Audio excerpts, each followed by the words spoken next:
Chapter 782. Lu Yi gently played with the chess piece in his hand and looked at Ao Wushuang with interest. He said, "Do you want to be with Wang Yuanshan so much?" Ao Wushuang's face was very ugly. She bit her lip and said, "Hurry up and tell me." Lu Yi sneered and said, "In order to be with him, you don't care about anything. You don't care about the Xueqi and Shimmy you get along with day and night, and you don't care about your master. I really want to know how many things you can give up in order to be with him." Wang Yuanshan was Ao Wushuang's weakness. Usually, this cold and beautiful woman had always been indifferent to people, especially to men. Even to Li Yundong, she only secretly praised him in her heart, but her expression had always been indifferent. She was neither enthusiastic nor flattering. She was also strict with Su Chan and kept a straight face. At this time, Ao Wushuang was meticulous and calm. She was no less quick-witted than Zi Yuan and Zhou Qin. But at this time, Ao Wushuang was so worried that she lost her composure. She was no longer as quick-witted as she usually was. She bit her red and soft lips so hard that they almost dripped blood. She said hatefully, "What on earth do you want to tell me?" Lu Yi smiled slightly, as if everything in the world was under his control. He said freely, "In fact, you know this person." Ao Wushuang's heart skipped a beat and she said subconsciously, "Li Yundong."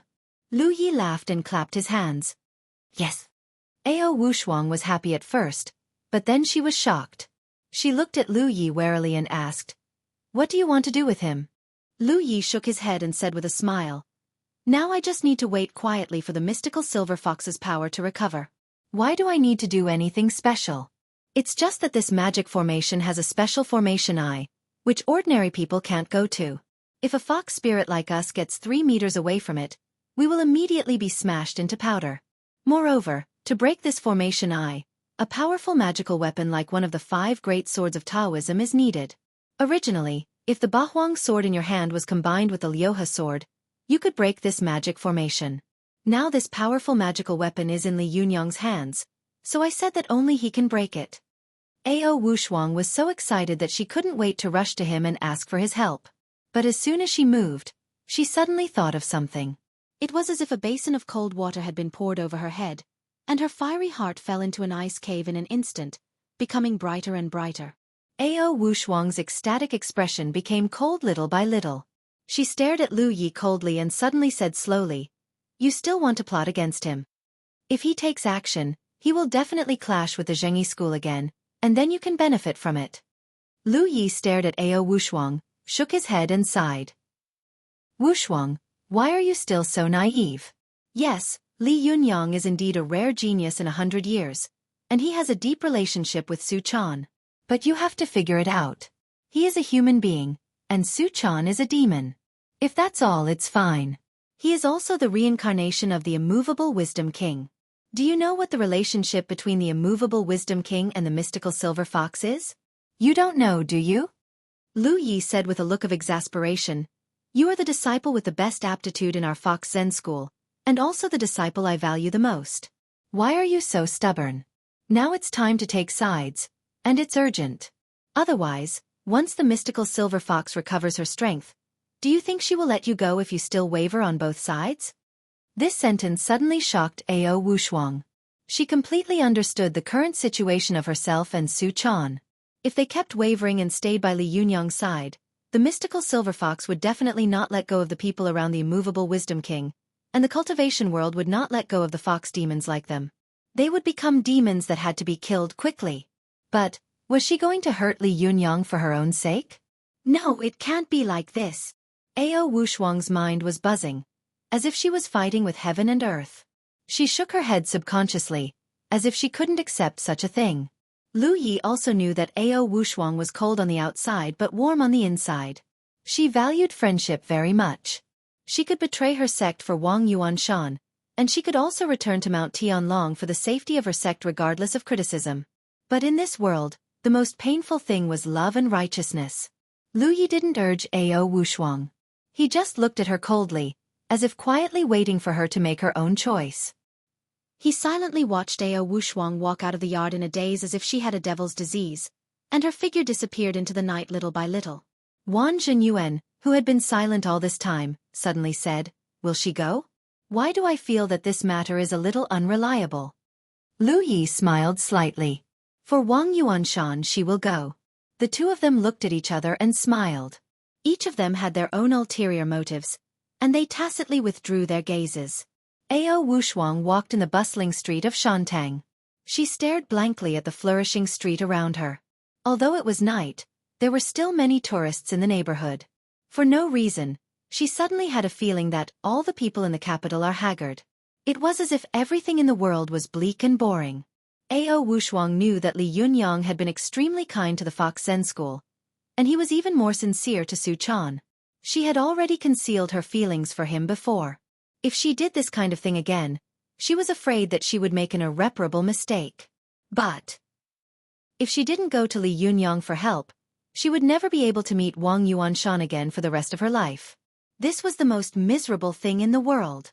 Thinking of this, Ao Wushuang felt as if her heart was being cut by a knife. She was in so much pain that she wanted to die, but she really couldn't do something that went against her conscience. Now she really wanted to kneel down and ask the gods in the dark, God, what should I do? Who can show me the way? But of course, God would not answer her. God was heartless and treated all living things as dogs. There were so many perverse and evil people in the world, but God did not punish them with a bolt of heavenly thunder. How could he pay attention to Ao Wushuang, a little fox spirit? Ao Wushuang walked on the street in a daze. Along the way, there were pairs of figures, and all she could hear were happy songs and laughter. All of this made her more and more depressed. But just as she walked out of Shantang in a daze, she suddenly heard a noise. It turned out that there were several people quarreling in the shop next to the street. Standing at the door was a woman in her 40s.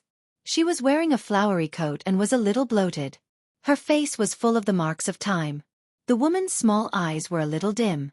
Although her appearance was not very good, others could tell at a glance that she was a yellow-faced woman who was diligent in housework. At the door of her pearl shop, the woman sat down on the cold and hard bluestone ground, crying with snot and tears. She said in the native language of Dongwu, "Why are we all so conscientious?" Outside, Bai Xiang was twisting and cursing. She wants to go into the house angrily and pinch the house angrily. If you want to. Ao Wushuang had lived in Dongwu City for many years, so she could understand this extremely difficult to understand Dongwu language. Naturally, she knew that this woman was crying and complaining that her man had found a mistress outside and had even provoked the mistress into the house. She didn't want to live a good life anymore. In front of this woman stood a gorgeously dressed woman. Although it was a cold day, she was wearing a cheongsam. Her figure was graceful, and she had heavy makeup on. Her eyes were big and watery, and they were captivating. Even a beauty like Ao Wushuang couldn't help but take a second look at her. No wonder men couldn't help themselves when they saw her. This woman did not have the low-key and fear of being a mistress at all. Facing the woman, she retorted sarcastically and also spoke in the native language of Dongwu. "You're a dead woman. Why don't you throw yourself into a mud hut and pinch a pomelo early in the morning? If you throw yourself inside, you will know that you have a mouth and you will die." There were many dialects in China, and the Dongwu language had its own system. It was an extremely difficult local dialect to understand. If outsiders came here and encountered people speaking Dongwu language, it would be as difficult as going abroad. The quarrel between the two women immediately attracted a lot of tourists. These tourists didn't understand, so they asked around. Immediately, someone roughly explained what the mistress had said. She was probably scolding, "You damn woman, if it weren't for you dragging down my Xiao Yun, he would have already succeeded in his career. If it weren't for you, he would be so happy now." When the crowd heard this, they suddenly understood and secretly shook their heads at this arrogant mistress. When the woman heard this, she cried even harder. She grabbed at her man like a mad woman and said, "You want me this morning? Hey, you want me? If you want me, I'll kill you." When the crowd heard this, the woman flew into a rage. She forced her husband to choose her, a wife who had gone through hardships, or a beautiful mistress. She also threatened her husband that if he chose a mistress, she would fight him to the death. They couldn't help but suck in a breath of cold air. They all looked at the mistress, wanting to see how she would deal with this. The mistress was also a smart person. She grabbed the man beside her, who was in a dilemma and almost wanted to find a hole to hide in. In a soft voice she said, "Old man, Do you want me to lie in the mud and have a good fight? Her meaning was probably to tell the man not to be afraid of his wife, and to live a good life in the future and ignore her. The third party and the first wife quarreling in the middle of the street. This was not something new in modern times. But the third party was so bold and confident, and so beautiful, in stark contrast to the first wife who was throwing a tantrum and rolling on the ground. Many of the spectators on the street also leaned towards the third party. The man was caught between his wife and the beautiful mistress. He was in so much pain that he wanted to split himself in half. After struggling for a while, he stamped his feet and fled, leaving only the two women still scolding each other on the street. They were blaming each other, saying, "If it weren't for you, what would have happened to my family?" It seemed that they couldn't wait to destroy each other mentally and physically. The tourists on the street sighed with emotion. Some supported the mistress from a visual point of view, while others supported the woman from a moral point of view. However, in the eyes of Ao Wushuang, she sighed slightly in her heart. When a man and his wife are together, they always make vows of undying love. However, how many women in the world can resist the aging of time, and how many men can resist the temptation of the secular world? When the wife is old and weak, it is when the man is in his prime and successful in his career. At this time, there are often young and beautiful mistresses who take advantage of it. It is easy to find a priceless treasure, but it is difficult to find a lover.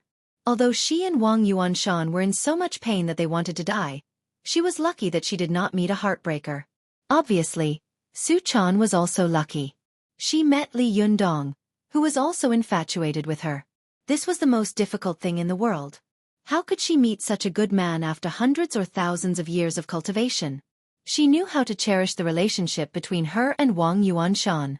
Although she would die 100 times without regret, how could she hurt Li Yundong and Chaner for her own personal feelings? In this way, not to mention whether Wang Yuanshan would forgive her, she would not forgive herself in the future. At this moment, Ao Wushuang suddenly made up her mind and stopped swaying. However, just as Ao Wushuang was about to leave, her heart suddenly skipped a beat. She suddenly thought of the words "if it weren't for you" that the two of them kept repeating. Ao Wushuang's mind was buzzing, and an extremely bold idea suddenly came to her mind. She thought to herself, if it weren't for the mystical silver fox, then she wouldn't have to make such a painful choice. At this time, the mystical silver fox's strength had not fully recovered. If she wanted to make a move, it was the right time. Chapter 783. As soon as this thought flashed through Ao Wushuang's mind, she was shocked by herself. Who was the mystical silver fox? The cultivators of the younger generation in the modern cultivation world might not know much about this famous devil, but the cultivators of the older generation, especially those in the Fox Zen school like Ao Wushuang, knew it all too well. This was a figure who had single-handedly set off the 10-year war between the north and the south of the Chinese Taoism. This was a hero who had single-handedly caused the collapse of the late Tang dynasty and the division of China into 5 generations and 10 countries. This was a strong man who had provoked the anger and fear of the cultivators of the Chinese Buddhism and Taoism. This was a strong man who could still escape after a group attack. This was a monster who had only escaped to Japan with 1 soul and 2 souls, and could still beat the strongest demon in Japan, Yamata no Orochi. This was the mystical silver fox, who had been severely injured but could still fight against the entire Japanese cultivation world and 80,000 elite soldiers with her human body. This kind of unparalleled expert, this kind of legendary figure. He actually wanted to kill her. Even though Ao Wushuang was extremely bold, she couldn't help but be frightened by this thought at this time. She subconsciously looked around, as if just thinking about this thought would arouse the killing intent of the mystical silver fox. Ao Wushuang looked around in horror, but there were tourists and bright lights all around. Such a noisy scene calmed Ao Wushuang down slowly, as if hiding in the crowd would bring her great safety. After she calmed down, she thought of Wang Yuanshan and herself, and great courage suddenly surged in her heart. Ao Wushuang knew that if she wanted to attack the mystical silver fox, the best way was to publicize the current whereabouts of the mystical silver fox. Naturally, someone would come to find trouble with her. But there were 2 things wrong with doing this. One was that the mystical silver fox was likely to break through the encirclement and hide again. If she hid this time, she would be completely hidden in the darkness, and no one would be able to find her. When she appeared again, the world would be shocked, and a calamity would come in an instant. As the saying goes, one can only be a thief for 1,000 days. How can one guard against thieves for 1,000 days? If everyone waited for the mystical silver fox to appear all day long, They would not cultivate and would be ready for battle all day long. The second point was that once the news got out, Lu Yi would definitely know that it was related to him. At that time, with Lu Ye's character, he would definitely go all out and immediately find trouble with Su Chan and Li Jiandong. With his strength, it would not be a problem for him to defeat Li Jiandong. Even if Li Jiandong could escape, the people around him would not be able to escape. Now Lu Yi didn't do anything to Li Yundong, because he still hoped that Li Yundong and the Chinese cultivation world would fight to the death.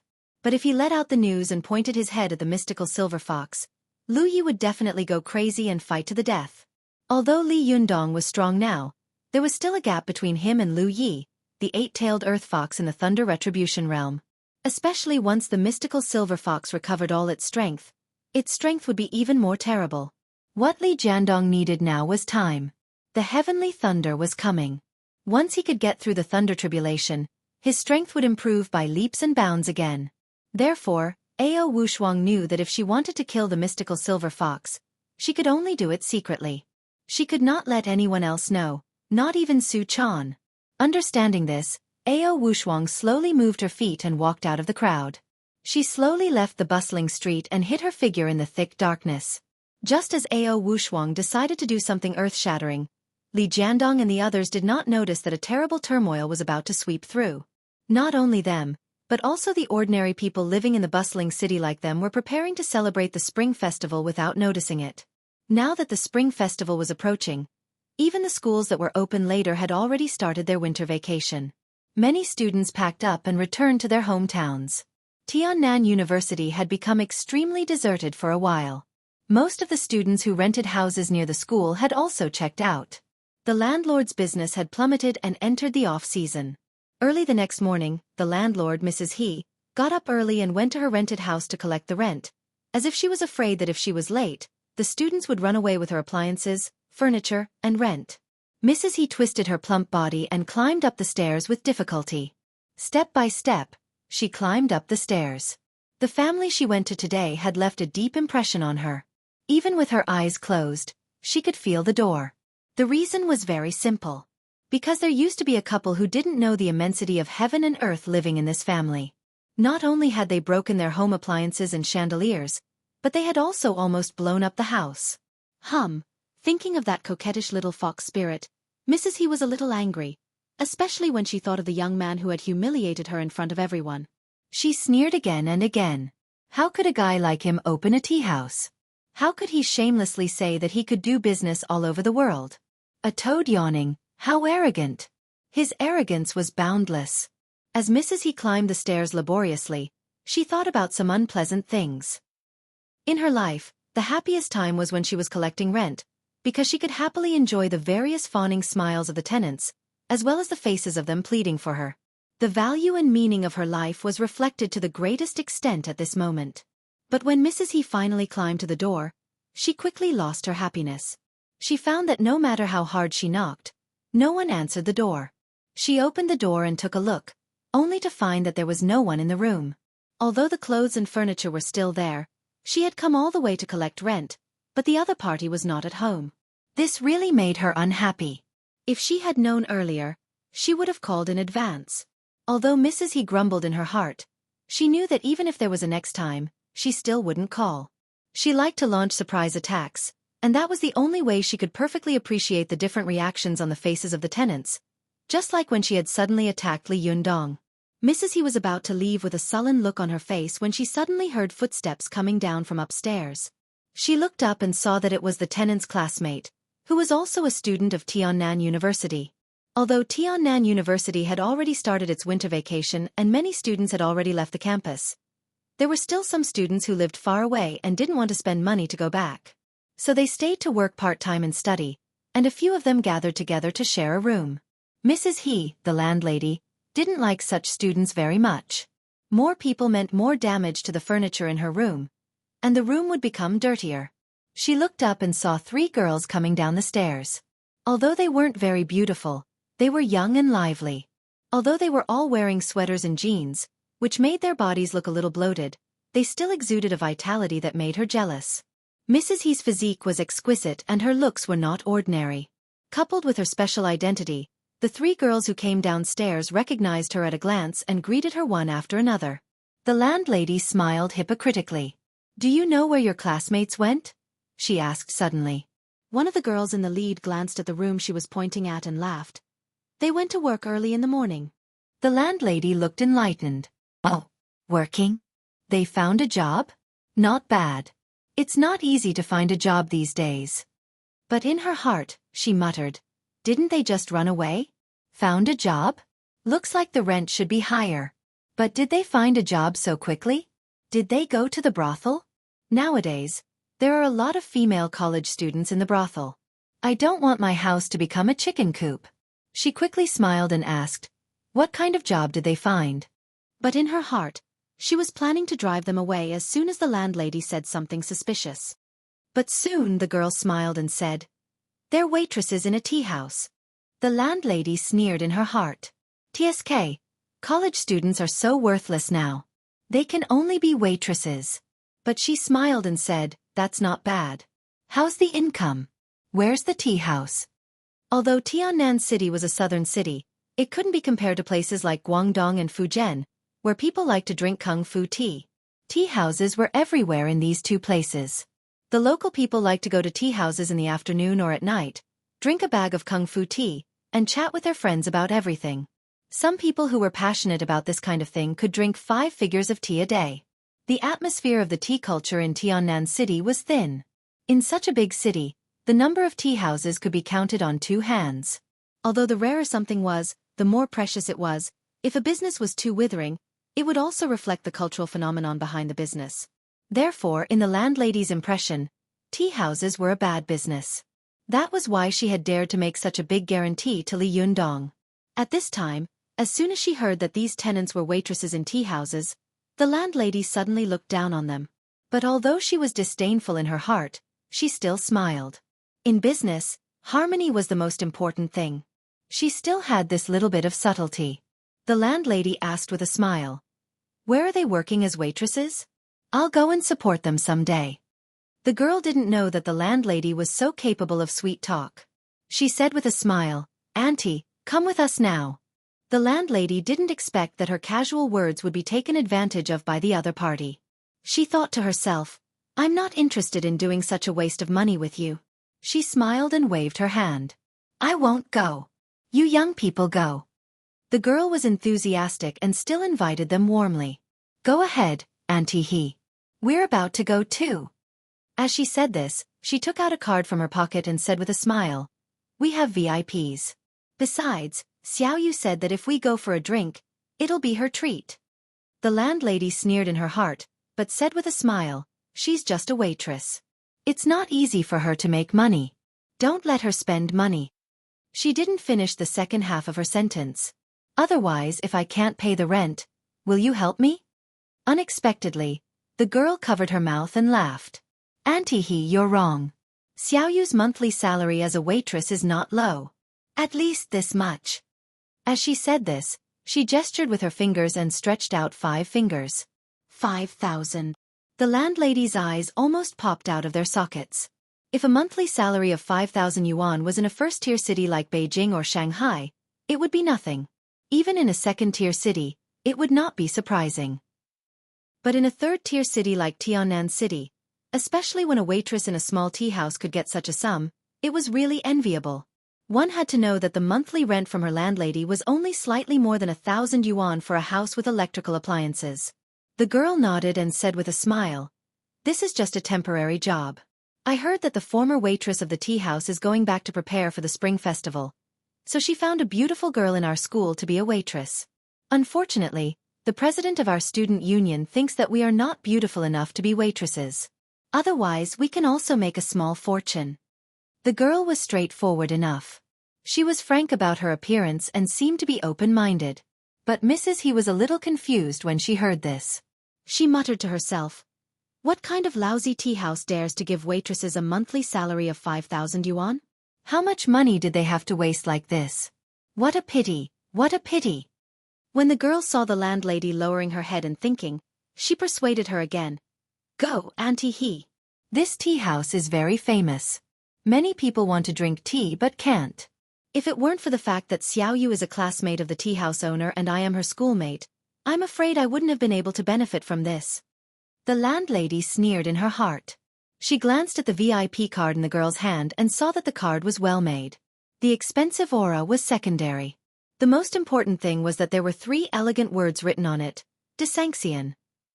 When the landlady saw these 3 words, she was stunned for a moment, but then her eyes widened in an instant, as if she had seen a ghost in broad daylight. She stammered, Desanxian?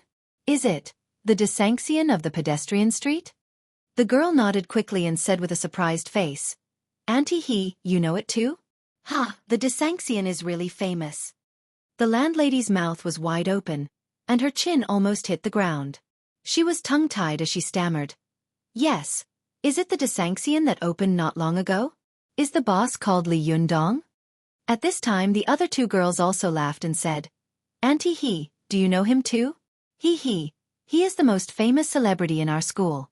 He is so powerful. He started a business before he graduated from college. Now the tea house business is very good. The landlady's face suddenly became very interesting, and her mind was in a mess. She didn't hear a word of the girl's words. The only thing that kept ringing in her ears was, the business is very good. The landlady's face turned blue and then red. She thought to herself, no way, this little brat has actually turned over a new leaf? Impossible, how could I have misjudged him? It's impossible for his tea house business to be so popular. Could it be that I really have to stab my own eyes? As soon as this thought flashed through her mind, the landlady immediately thought to herself, impossible, absolutely impossible. She gritted her teeth and thought to herself, no, seeing is believing. I have to go and have a look. Chapter 784. The landlady made up her mind and quickly smiled. Since you are so enthusiastic, I'll do as you say. I also want to see how good the business of this Desanxian tea house is. She was secretly surprised and doubtful. She still couldn't believe that the business of Desanxian would be that good. In her opinion, maybe these 3 students who had never seen the world were just making a fuss when they saw a few customers drinking tea in a tea house. The landlady didn't believe from the bottom of her heart that the business of Desanxian would be prosperous. In other words, she didn't want to believe that Li Yundong could make a comeback. But she had forgotten an old saying, it is better to be a white-headed old man than to bully a poor young man. Because of their youth, every young person had infinite possibilities. Sometimes if they were given an opportunity, they could soar to the sky. However, when many adults saw young people who were much younger than them, they often had an inexplicable sense of superiority and condescension. In their eyes, young people were ignorant and reckless. Sooner or later, they would understand the cruelty and coldness of the world and then compromise with the real world, just like what they had experienced. When the landlady faced Li Yundong, she had more or less such a feeling, and the rental relationship between them had nurtured this dark mentality. Especially when the 2 sides had a fierce conflict, the landlady wanted to see the young man fall into the mud forever and be ridiculed by herself forever. Humph. It must be like this. It's just a few little girls who haven't seen the world talking nonsense. The landlady gritted her teeth in her heart. In order to prove this point, the landlady turned around and went downstairs, ready to go with the 3 little girls to see what was going on. In order to keep up appearances and show off, the landlady specially drove her newly bought Dior A6. She had gritted her teeth and spent a lot of money to buy this car. The 4-Circle A6 had a nickname, which was the mistress car, because many rich people and dignitaries were keen on sending this kind of generous and expensive car to please their mistresses. The landlady gritted her teeth and bought this kind of car for no other reason than to prove that women could drive this kind of car without relying on their beauty. Unfortunately, she was too fussy. This kind of showing off her wealth and inexplicable comparison mentality seemed to be no better than that of those mistresses. But a good car was a good car after all. As soon as they drove out, the A6's elegant appearance, elegant black body, and streamlined shape made the 3 little girls exclaim loudly for a while. The landlady found a lot of satisfaction in the envy in their eyes. In theory, the pedestrian street was a place that could not be entered by car, but the rules in China had always varied from person to person. When Li Yundong's Desanxian opened, limousines from inside to outside almost filled the street. Of course, the landlady, who did not like to watch local news, did not know all this. Moreover, she was not a dignitary who could change the rules, so she had to obediently park the car in the underground parking lot, and the four of them slowly walked toward the Desanxian. The landlady had always wanted to rent a shop on the pedestrian street and do some business, but the shops here were not cheap, and she lacked connections with the Industrial and Commercial Bureau. Therefore, she could only keep this idea in her mind and could not put it into practice. But what she couldn't do was actually done by Li Yundong. How could she not be envious and jealous? Along the way, the landlady did not know how many times she had guessed the failure of the Desanxian, but when she suddenly came not far from the door of the Desanxian, she was shocked. Before she got close, she saw a group of people blocking the door of the Desanxian. The landlady could not squeeze in, so she had to stand on tiptoe to take a look. The last time she saw the Desanxian, the tea house had not yet opened, and it had not even been renovated. At that time, it was just a deserted shop waiting to be rented. But now, the Desanxian was already a two-story tea house with a strong classical style. The tea house was yellow in color, and it was grand and grand. The corners of the house were flying eaves and arches, and it was antique. There was a black plaque with gold characters on the door, and 3 big words were written with immortal chi, Desanxian. Not to mention the business of the tea house, just by looking at its appearance, one could tell that it was of a high grade. The landlady was stunned and then looked down. She saw 2 girls standing at the door in classic black cheongsams with gold threads. These 2 girls were extremely beautiful. Their skin was snow-white and delicate, and their eyes were especially bright and kind. When they saw the guests, they smiled before they said anything. The corners of their eyes were curved into charming arcs, which made people feel good at first sight and couldn't help but want to go in and sit down. The landlady, who hated beautiful women the most, was stunned when she saw them. She couldn't come to her senses. The male tourists passing by on the street almost couldn't walk when they saw them. Many people couldn't afford to drink tea, so they simply took out their mobile phones and cameras to take photos for fun. Therefore, a large group of people crowded at the door of the Desanxian, which was a bit impenetrable. The landlady snorted in her heart and thought, "Are you running a tea house or a brothel?" Of course, she could only think about it in her heart and would not say it out easily. After the landlady glanced out of the crowd, her eyes quickly fell on a tea house of Zhao's tea house opposite the Desanxian. She saw that the tea house was also two-story, but its style was very different. It was full of modern and fashionable style. Through the gap of the curtain covering the upstairs window, she could see that the sofa was made of high-quality fur. Obviously, it had also spent a lot of money to build this tea house. But this tea house was now completely closed for business. Even the plaque was covered with dust, and the corners were densely covered with cobwebs. Compared with the Desanxian, which was as crowded as a market, this tea house was so desolate that it could be described as a sparrow at the door. The landlady was a little surprised in her heart. It seemed that she didn't understand why the Desanxian could force such a fashionable and noble tea house into such a situation. The 3 girls who came with the landlady obviously didn't expect that the business of the Desanxian would be so good. They looked at each other, and soon shouted. They hugged the landlady and squeezed inside at the same time. Women were born to be good at this kind of movement. After they squeezed in with great difficulty, they found that the door of the Desanxian tea house was closed. They could vaguely see that it was full of friends through the gap of the hollowed window. "Why is it closed? You don't want to do business anymore?" The girl in the lead was a little surprised, and her female companion was also a little disappointed. The girl was a little unwilling. She squeezed to the door and asked, but was told by the soft voice of Little Fox, who was acting as a waiter at the door, that she had to get a number first and wait for them before she could go in. This was also the rule that Feng Na and Cheng Cheng had set after learning from the previous experience. A few days ago, the business had suddenly skyrocketed, and there were more customers waiting in the lobby than there were customers drinking tea. Although they still abided by the rules, when one person said a word, the noise of hundreds of people added up was like that of a market. The originally elegant and quiet tea house suddenly felt like a vegetable market, which made people very dissatisfied. After Feng Na learned from the painful experience, she immediately launched a phone reservation service, a booking service, and the waiting service in the outer hall that most restaurants now used.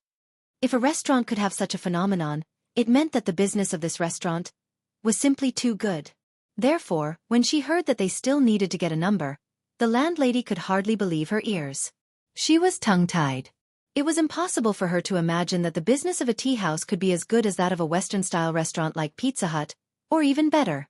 The landlady quickly came to her senses, and her heart skipped a beat. She knew that her bet with Li Yundong was not going to end well. She subconsciously wanted to turn around and run away, but her feet seemed to be nailed to the ground, and she refused to leave. There seemed to be a trace of unwillingness in the depths of her heart. She wanted to see with her own eyes how good the business of this tea house was. What kind of people with mental problems would come here to drink tea? The three girls had come all the way here, so naturally, they refused to leave so easily. After getting their number, they sat down on the square stools next to the tea house. The three of them chatted openly and played with their mobile phones under the gaze of the people outside. At this time, the waiter on duty inside also received their text message and came out happily to welcome them. Several female students of Tiannan University were chatting and laughing outside the restaurant. The girl originally wanted to ask her friend to open the back door and lead her in first. Unexpectedly, when the waitress heard this, she shook her head like a rattledrum and whispered, "No, our president is very strict. You don't want me to be fired, do you?" Although Feng Na had retired from the position of president of the student union, she had left a strong mark in the history of the student union of Tiannan University. Therefore, the students in the school were used to calling her president instead of her name. Even now, it was the same when she was in Desanxian. Hearing this, the girl had to give up and stop talking about this matter. Fortunately, they didn't have to wait long before a group of people came out, and they were able to go in. The landlady followed behind them. As soon as she entered the door, her eyes widened. She saw that the tea house was full of people. A rough count showed that there were more than 100 people. However, there was no sound in the tea house. Even if someone spoke, they lowered their voice and chatted in a very low voice. The tea house was strangely quiet. There was only a burst of melodious classical music coming from the tea house, but it was Fishing Boat Sings at Evening, played by Guzheng. The landlady's expression became a little strange. She couldn't imagine how there was no sound at all when so many people gathered together. She didn't even dare to breathe. The girls were also very curious. In such a quiet environment, it was impossible for them to talk loudly. They all lowered their voices and asked their good friends, the waiters. Although their friends had only been here for 2 or 3 days, they knew a lot of things. After a little explanation, the girls and the landlady suddenly understood that the business of this tea house was brought by the Japanese. At first, most of the people who came were Japanese, and many of them were members of the Yamaguchi Gumi. This group of people was very noisy, but later, more Japanese tourists came, and the number of people in China gradually increased, so these gangsters quieted down. In public places, subways, buses, and other places, they were very disciplined. Most of their conversations were very low. Even when they were on the phone, they would subconsciously cover their mouths and phones with their hands. They would also turn their bodies to one side, as if they were afraid that a little louder would disturb others. Although Chinese people were the opposite of the Japanese in this regard, especially when they were on the phone, eating, and drinking tea, they never lowered their voices, and even spoke a little louder than usual. However, because most of the customers in the tea house were Japanese at the beginning, some of the Chinese guests who had just come to the tea house to drink tea would, without exception, provoke the angry frowns of the Japanese when they talked and laughed loudly in the tea house. Although Feng Na herself was Chinese, she still wanted to make the tea house an elegant and quiet place, not a noisy place like a vegetable market. Therefore, she deliberately created the environment and atmosphere of Desanxian into an elegant place where people who spoke loudly would be uncultured. With someone taking the lead, there would soon be others following suit. Most people were quiet, and a small number of people would also follow suit. Slowly, it would become a custom and habit. Even a person like the landlady could not help but be affected by such an atmosphere when she entered the tea house. Her footsteps were much lighter. When they sat down, the landlady opened the menu and took a look. Suddenly, she almost spat a mouthful of blood on the tea table. She saw that the lowest consumption on the menu was a string of auspicious numbers. 888. F***CK, the lowest consumption for a cup of tea is 888 yuan. Why don't you just rob a bank? Do you think this is Shanghai or Beijing? Do you think this tea house is on Earth? The most outrageous thing was that the lowest consumption was only the price of the most ordinary cup of tea. At this moment, the landlady suddenly felt that her behavior of collecting high rent from people was simply the accumulation of virtue for 5 generations. Compared with Li Yundong, she was simply a great philanthropist. Evil, really evil. I've lived for a lifetime, but I've never seen such a F***king shop. The landlady was so angry that her teeth itched. She had such a good house with complete appliances, but she only collected more than 1,000 yuan a month in rent. This broken tea house, for a cup of broken tea, actually dared to rob 888 yuan. The owner of this tea house is a heartless bastard, and the people who drink tea are also brainless idiots. In an instant, the landlady's heart was extremely unbalanced. She cursed in her heart, but unfortunately, this time, she could not hold back. As she cursed in her heart, she also cursed out loud. The girls sitting opposite her heard this and looked at each other. They wanted to persuade her, but they did not know what to say. After all, you're here to drink free tea. You can't drink tea and curse, right? But the girls were too embarrassed to speak, and the Japanese beside them heard the landlady's curses. They turned their heads one after another. What was even more unfortunate was that this group of Japanese were all Yamaguchi people, and there was an interpreter sitting among them. Under the unfriendly gazes, the interpreter's forehead was full of sweat as he translated the landlady's words. When the group of Japanese heard this, they immediately became furious. What? How dare you scold the reincarnated Wisdom King's tea house? How dare you scold us for being brainless? The Yamaguchi people were unhappy. They immediately took off their clothes, revealing their sturdy tattoos. They scolded loudly, King dear. Then they walked toward the landlady aggressively. Chapter 785. The landlady was obviously shocked by the Yamaguchi gangsters. She could not understand why they would be so agitated by her scolding Li Yundong. Especially when the landlady saw the tattoos on the bodies of the Yamaguchi gangsters, she was so scared that her heart was in turmoil. There were many gangs in Tiannan City, especially in the summer. People with tattoos could often be seen wandering on the streets, especially at night, when the food stalls were full of these guys. But the tattoos on these guys were very simple. Not to mention the dark colors, most of them only had a few tattoos, and the most tattoos were a dragon with teeth and claws on their backs.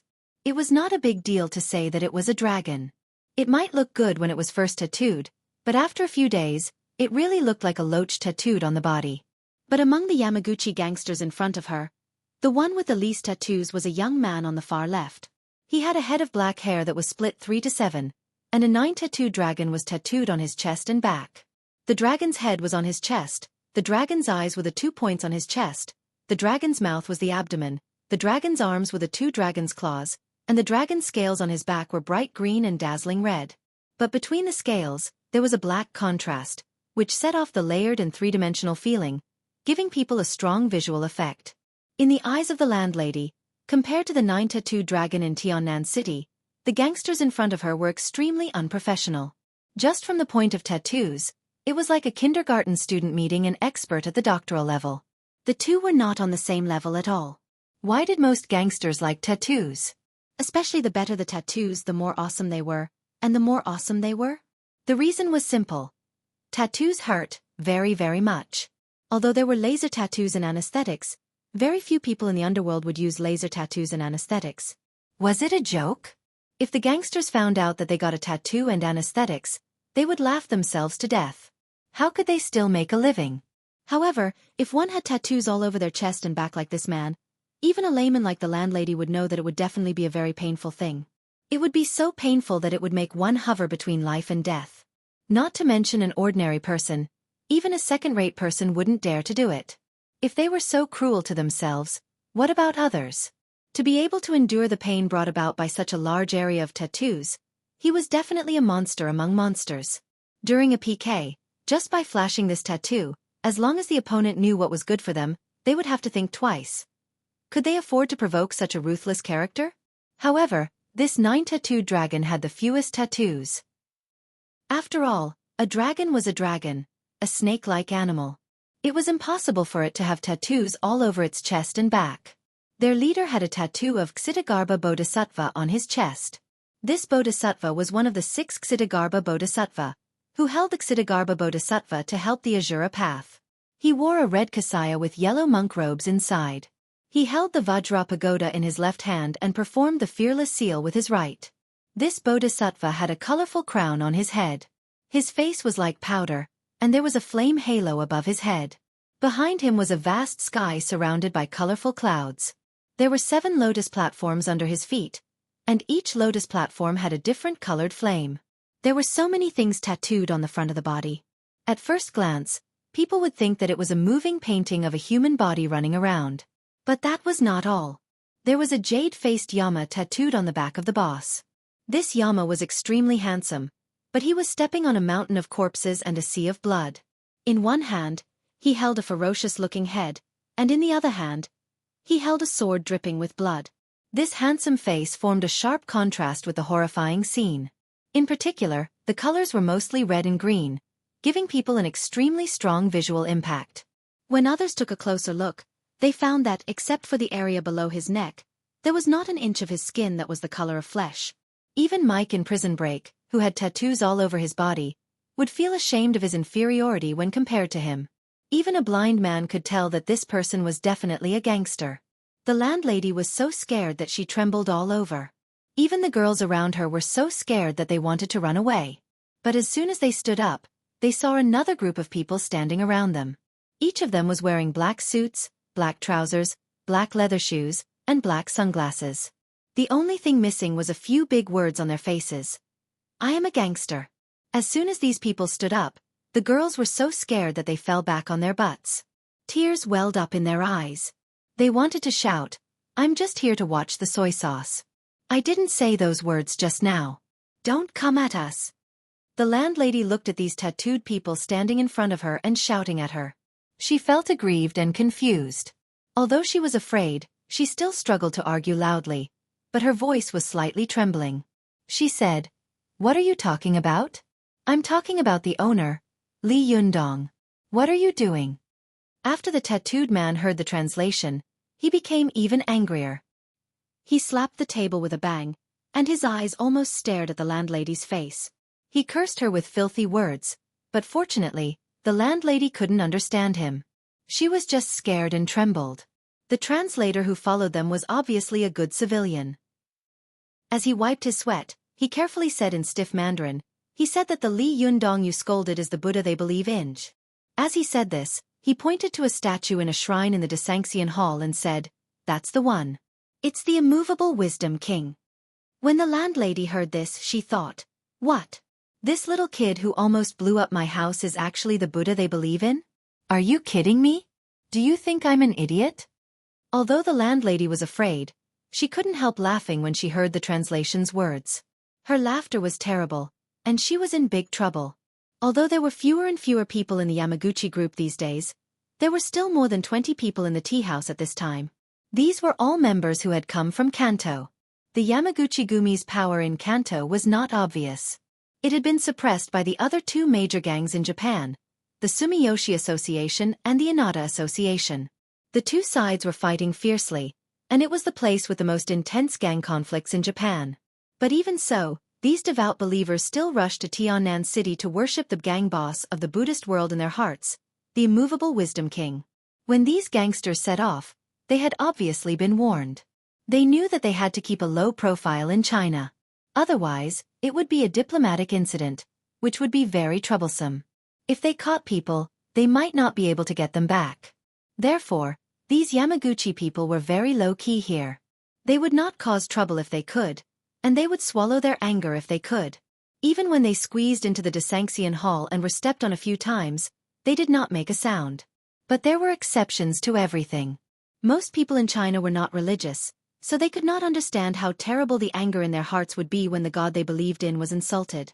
This was like a good-tempered Muslim coming to the ground of a foreign country and preparing to live a peaceful and low-key life. He did not expect to be pointed at his nose and scolded Allah the next day. This Muslim would definitely go back without saying a word and fight desperately. This was the power of faith. Although not all of these Yamaguchi people were devout Buddhists, these Yamaguchi people who had traveled thousands of miles from Kanto to Tiannan City to worship the immovable Wisdom King were definitely devout believers. If they pointed at their noses and scolded them, they would not necessarily turn hostile. But if they scolded the reincarnation of the immovable Wisdom King, they would definitely not be polite. The leader's face suddenly flashed with a murderous look, and his eyes were full of murderous intent. The other Yamaguchi people also had fierce looks in their eyes, and they quickly searched around. They had flown over from the distant Kanto, so they were naturally unarmed. At this time, seeing that there was going to be a conflict, and they were all experienced fighters, They immediately turned their eyes to all the weapons they could use in the tea house.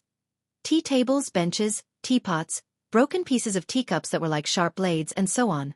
The landlady rocked back and forth in laughter. She did not realize that there was something wrong with her. She only heard the Japanese let out a thunderous roar and cursed. Then, with a grab of his hands, he lifted her body, which weighed more than 200 kilograms, over his head. He rushed a few steps forward and threw her out with a bang. The landlady had never suffered like this before. Her whole body was like a sandbag, and she immediately hit the door of the tea house and fell heavily to the ground. The tourists outside the door were startled, but the two little foxes at the door reacted quickly. The little fox that was close to the landlady leaped up and wrapped its arms around the landlady, who weighed a few hundred kilograms, in one fell swoop and pulled her into its arms. If the landlady hit the ground with the force of the throw, she would be half dead, or at least half dead. If that happened, it would immediately cause a vicious diplomatic incident. Soon, Feng Na and Cheng Cheng, who had heard the news in the tea house, were also shocked. They did not expect that the two of them would go into the tea house and talk for a while, and then such a thing would happen outside. Feng Na's expression changed, and she shouted at the Yamaguchi people, "What happened? Put on your clothes." The leader of Yamaguchi Gumi regretted throwing the landlady out. He immediately lowered his head and let out a sigh. He quickly put on his clothes and led his team members to kneel in front of Feng Na. He prostrated himself and lowered his head. His face was full of remorse and shame as he muttered some gibberish. Feng Na listened to the translation and roughly understood that the Japanese was apologizing to her and saying that he would bear all the consequences and losses. She wasn't very clear about the strange relationship between Li Yundong and the Yamaguchi Gumi, so she had always disliked the Yamaguchi Gumi. But after all, they had come to drink tea politely, so she couldn't drive them out. But welcoming guests was one thing. It was obviously impossible for her to have a good impression of these guys who walked the underworld. Now that such a thing had happened, Feng Na was a little annoyed. However, she still calmly inquired about the cause and effect of the matter. After asking about what had happened, the leader of the Yamaguchi Gumi saw that the beautiful lady boss of the tea house did not look too good. He clenched his teeth and pressed his palm against the ground. Then, he casually broke a teacup, picked up the sharpest porcelain blade, and placed it on his little finger. He then spoke loudly. Even without the translation, the people around them understood that this guy wanted to cut off his finger as an apology. Feng Na had never encountered such a thing before. She was so scared that her face turned pale. She subconsciously wanted to wave her hands, but at that moment, the landlady outside had been saved by the little fox at the most critical moment. But she quickly came back to her senses and sat on the ground, shouting, "The Japanese are hitting people. The Japanese are going to kill people." The power of this sentence was infinite in the land of China. When the people outside who did not know the truth heard it, they immediately made a ruckus. As soon as Feng Na heard this, her mind immediately exploded with a buzz. Her lips trembled and she said, "Oh no, something big has happened." She turned her head abruptly and quickly said to Cheng Cheng, who also looked frightened, "Quick, call Li Yundong. Something has happened." Chapter 786. Cheng Cheng also realized the seriousness of the problem. She immediately dialed Li Yundong's number. Fortunately, ever since Su Chan and Zi Yuan had been in danger in Harrisburg, Li Yundong had chosen to carry his mobile phone with him these days. Although it was still in silent mode, it was still vibrating. Li Yundong quickly answered the phone. After saying this to Li Yundong, Cheng Cheng hung up the phone and nodded to Feng Na, indicating that Li Yundong would come in a moment. Only then did Feng Na feel relieved. Her heart, which had been hanging in her chest, finally calmed down. At present, De Sanxian was thriving. If the business was ruined because of such a problem, even if Li Yundong didn't blame her, Feng Na wouldn't forgive herself, and she wouldn't have the face to stay any longer. The round-faced beauty saw that the onlookers outside who didn't know the truth were making a ruckus. Her heart tightened and she secretly gritted her teeth. The problem between China and Japan was the most fragile nerve of this nation. Even the smallest thing could quickly lead to a terrible disaster. Feng Na tilted her head and looked at the waiter who served the landlady. She asked with an ugly expression, "Did you serve her?" The implication of this sentence was that she wanted to hold the waiter accountable. This was the suffering of working in the catering industry and the service industry. Sometimes, although the problem was with the guests, when there was a problem, it was the waiter and the lobby manager who came out to apologize together. Wasn't the rich the master? Feng Na originally wanted the waiter to go out with her to apologize, but she didn't expect that the waiter would be so scared that her pretty face turned pale. She thought that Feng Na was going to fire her. She valued this job very much. Where could she find such a lucrative job now? Besides, this was Tiannan City. How many jobs in a third-tier city could offer a temporary worker like her, who had not yet graduated from a third-tier university, a job with a monthly salary of more than 5,000 yuan? Unless it was a charity. When the girls who had come before saw that their friends were so scared that tears were welling up in their eyes, they all secretly regretted it. Especially the girl who had taken the initiative to invite the landlady over for tea. She was even more resentful in her heart. You old woman, it's okay that you don't appreciate the free tea I invited you, but how dare you make such a scene? Aren't you trying to make trouble? The girl was very loyal. She took the initiative to take all the blame and said, "It's all my fault. I invited her here. She's our landlord. I just wanted to." Before she could finish, Feng Na stretched out her hand and stopped her. Feng Na gently shook her head and said, "Now is not the time to find out who is right and who is wrong. What matters now is how to solve this problem." The leader of the Yamaguchi-gumi had been listening to the translator softly translate the conversation between Feng Na and the others. At this moment, when he heard what she said, he immediately gritted his teeth, yelled, and used a piece of porcelain to cut off his pinky finger. The moment he exerted force, blood immediately gushed out of his finger. The guests and Feng Na were all scared out of their wits. How sharp was the porcelain shard? How painful would it be to use it to cut one's pinky finger? Feng Na felt a headache coming on. She quickly advised, "Stop. Stop." However, the leader was also stubborn. He raised his other hand high and was about to slap the porcelain shard, trying to break his finger.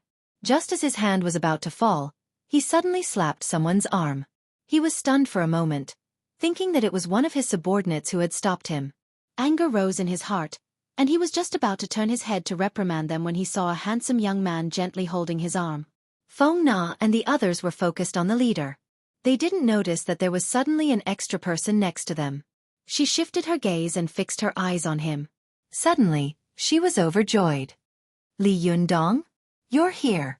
Li Yundong. The leader didn't understand Chinese, but he could still understand these 3 words. He was shocked and quickly looked at Li Yundong carefully. What a joke! This was the reincarnation of Wisdom King. So many members of Yamaguchi-gumi had come to Desanxian before, but none of them had met the true God. Today he had met one. It was a great joy and a great blessing. Originally, this small leader was quite resentful about the matter of his finger being cut off.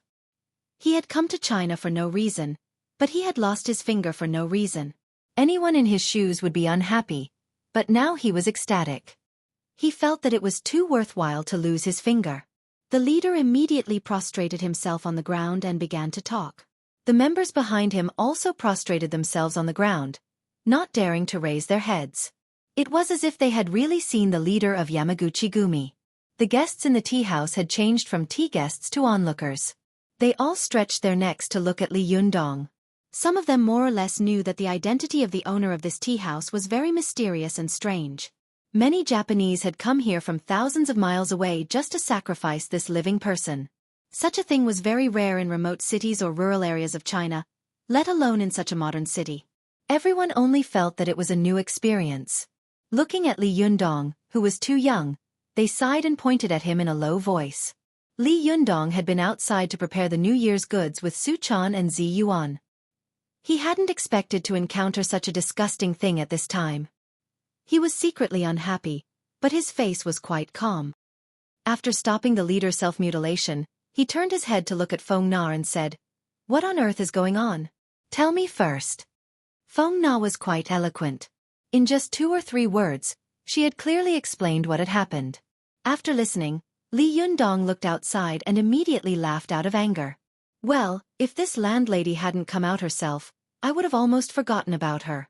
Well, instead of hiding far away, you came here to behave atrociously. You can't even let me have a good New Year's Day. You're really something." Li Yundong sneered in his heart.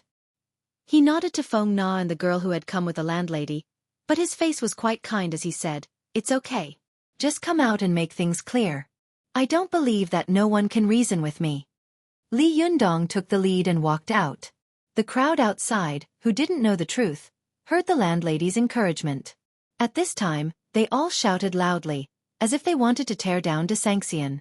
Li Yundong didn't know whether to laugh or cry. He thought to himself, brothers and sisters, don't vent your anger. I was still hoping to make a fortune by killing the Japanese. Now that they have been driven away by you, who can I kill? Yes, there were indeed a lot of people who forgot their ancestors and clung to the Japanese to suck their hemorrhoids. But that was because they were begging the Japanese to invest. Who did I offend? It was the Japanese who cried and begged to give me money. I can't just push the money away, right? Patriotism is not love like this. Thinking of this, Li Yundong's eyes fell on the landlady with extreme hostility. The grudge between the two of them was not very big, but it had been going on for a long time. Everyone in the world had times when they were down and out, and people had the best memory when they were down and out. Whoever had offended them and helped them, it was really unforgettable. Seeing the landlady, Li Yundong remembered the situation when he and Su Chan had been driven out by this guy.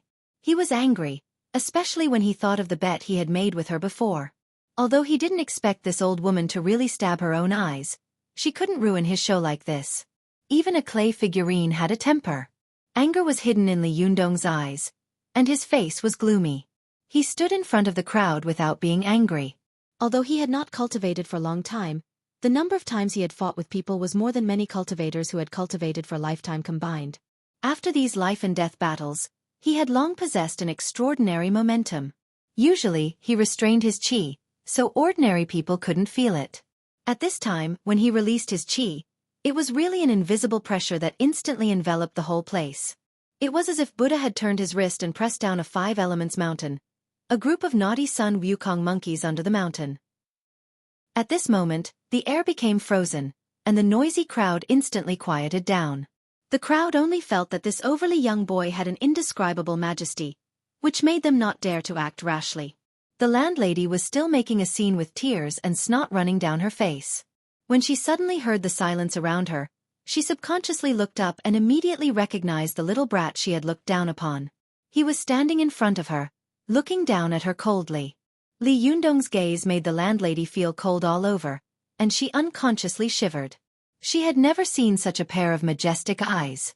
Logically speaking, such a pair of eyes should only appear on a middle-aged person of high status. This person held great power and controlled the life and death of many people. Slowly, he would be able to cultivate such a dignified aura. But how could it appear on a young boy in his 20s? This was impossible. The landlady felt as if her heart was being squeezed by a pair of invisible hands. Not to mention thinking, she couldn't even breathe properly. She swallowed the words she had wanted to say. No matter what, she couldn't say them. Li Yundong glanced at her and glanced at her. Then, he turned his head and nodded to the girl behind him, indicating for her to tell him what had happened. The girl was also bold. She explained the general situation of the matter in front of everyone, and only then did everyone understand. Although the people hated Li Yundong, they were not unreasonable people. As soon as the matter was explained clearly, everyone naturally calmed down, especially the leader of the Yamaguchi-gumi. He walked quickly to the front of the crowd, knelt down in front of them, and apologized to them. The crowd looked at each other, speechless. As soon as the landlady saw Li Yundong appear, she immediately deterred the crowd with her incomparably powerful aura and made them not dare to make any noise. At this time, she even made the final conclusion and quickly settled the matter. She wanted to pester him endlessly, but she knew that she was in the wrong. She felt guilty and didn't dare to say anything no matter what. She sat on the ground, looked at the crowd foolishly, and then looked at Li Yundong foolishly. She wanted to sneak away in the chaos. But Li Yundong had been watching her. How could he let her go so easily? He immediately pressed the landlady's shoulder and said with a smile, "Auntie He, long time no see. How have you been recently?" The more affectionate his smile was, the more the landlady trembled in her heart. Even such a gangster could respect the boy in front of her like a god. One bad word and he threw her out. She had treated him like that before. How could Li Yundong take revenge on her? The landlady put herself in his shoes and was so scared that she almost peed and defecated. Her legs went soft, and she was about to kneel on the ground, begging for mercy. But Li Yundong reacted quickly. He held her shoulder and said with a smile, Auntie, it seems that you have been in poor health recently. Come to our tea shop and have some tea. I guarantee that you will be healthy and at ease. As he said this, he raised his head and shouted at the waiter in the shop, Come on, treat my auntie well. The landlady wanted to cry but had no tears. She wanted to turn around and run, but her arm was grabbed by Li Yundong. An inexplicable force pulled her, making her unable to move, let alone shout. She could only watch herself walk step by step toward the Desanxian, as if she was going to step into a devil's den and go deep into hell. She turned her head and watched the door of the tea shop behind her close with a bang. The landlady wailed in her heart, I'm going to die. Chapter 787. The landlady entered the tea house in fear. She saw that the customers in the tea house were all looking at her strangely, like a group of onlookers waiting to be beheaded at the entrance of a vegetable market in Beijing. In particular, there was a group of unkind and covetous Yamaguchi people next to her. No matter how she looked at them, their gazes made her hair stand on end. The landlady wanted to say a few words of mercy, but Li Yundong's Xueqi had invaded her body and tightly locked her lungs, making it difficult for her to breathe, let alone speak. Li Yundong smiled at the people in the tea house and said, It's a misunderstanding. It's okay. Everyone, please continue. Only then did everyone withdraw their gazes, but there were still many people who kept glancing at them out of the corner of their eyes. As the owner of the tea house, Li Yundong naturally sat down at the tea table, pointed to the seats, and smiled at the girls who were at a loss and didn't know what to do. Sit down, what are you waiting for? Li Yundong was a junior this year, and these girls were also his classmates, but they were in the same school but in different departments. Before Li Yundong became famous, they naturally didn't know who this fat otaku was. But after Li Yundong became famous, because his status and reputation had climbed too high and too fast, it was impossible for them to say a few words to him. They could only occasionally meet him at school and look at him from a distance. But now they suddenly saw the most legendary figure of Tiannan University appear in front of them. Although they didn't understand how Li Yundong had appeared, who cared? Most importantly, the elusive legendary emperor was sitting right in front of them and talking to them with a smile. The girls were so excited that their cheeks were red and their eyes were shining. They knew that if they told their sisters what had happened today, they would be envied. Hearing Li Yundong's greeting, the girls all took their seats and looked at Li Yundong excitedly. It seemed that they had countless gossip questions to ask him. Li Yundong seemed to have expected this. He turned his head to look at the landlady ahead of time, not giving them a chance to gossip at all.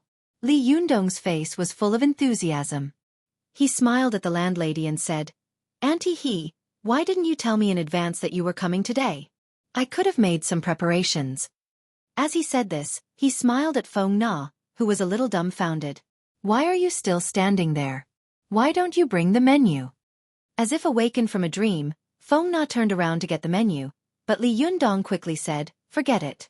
Just make a few cups of the best Huangshan Maofeng.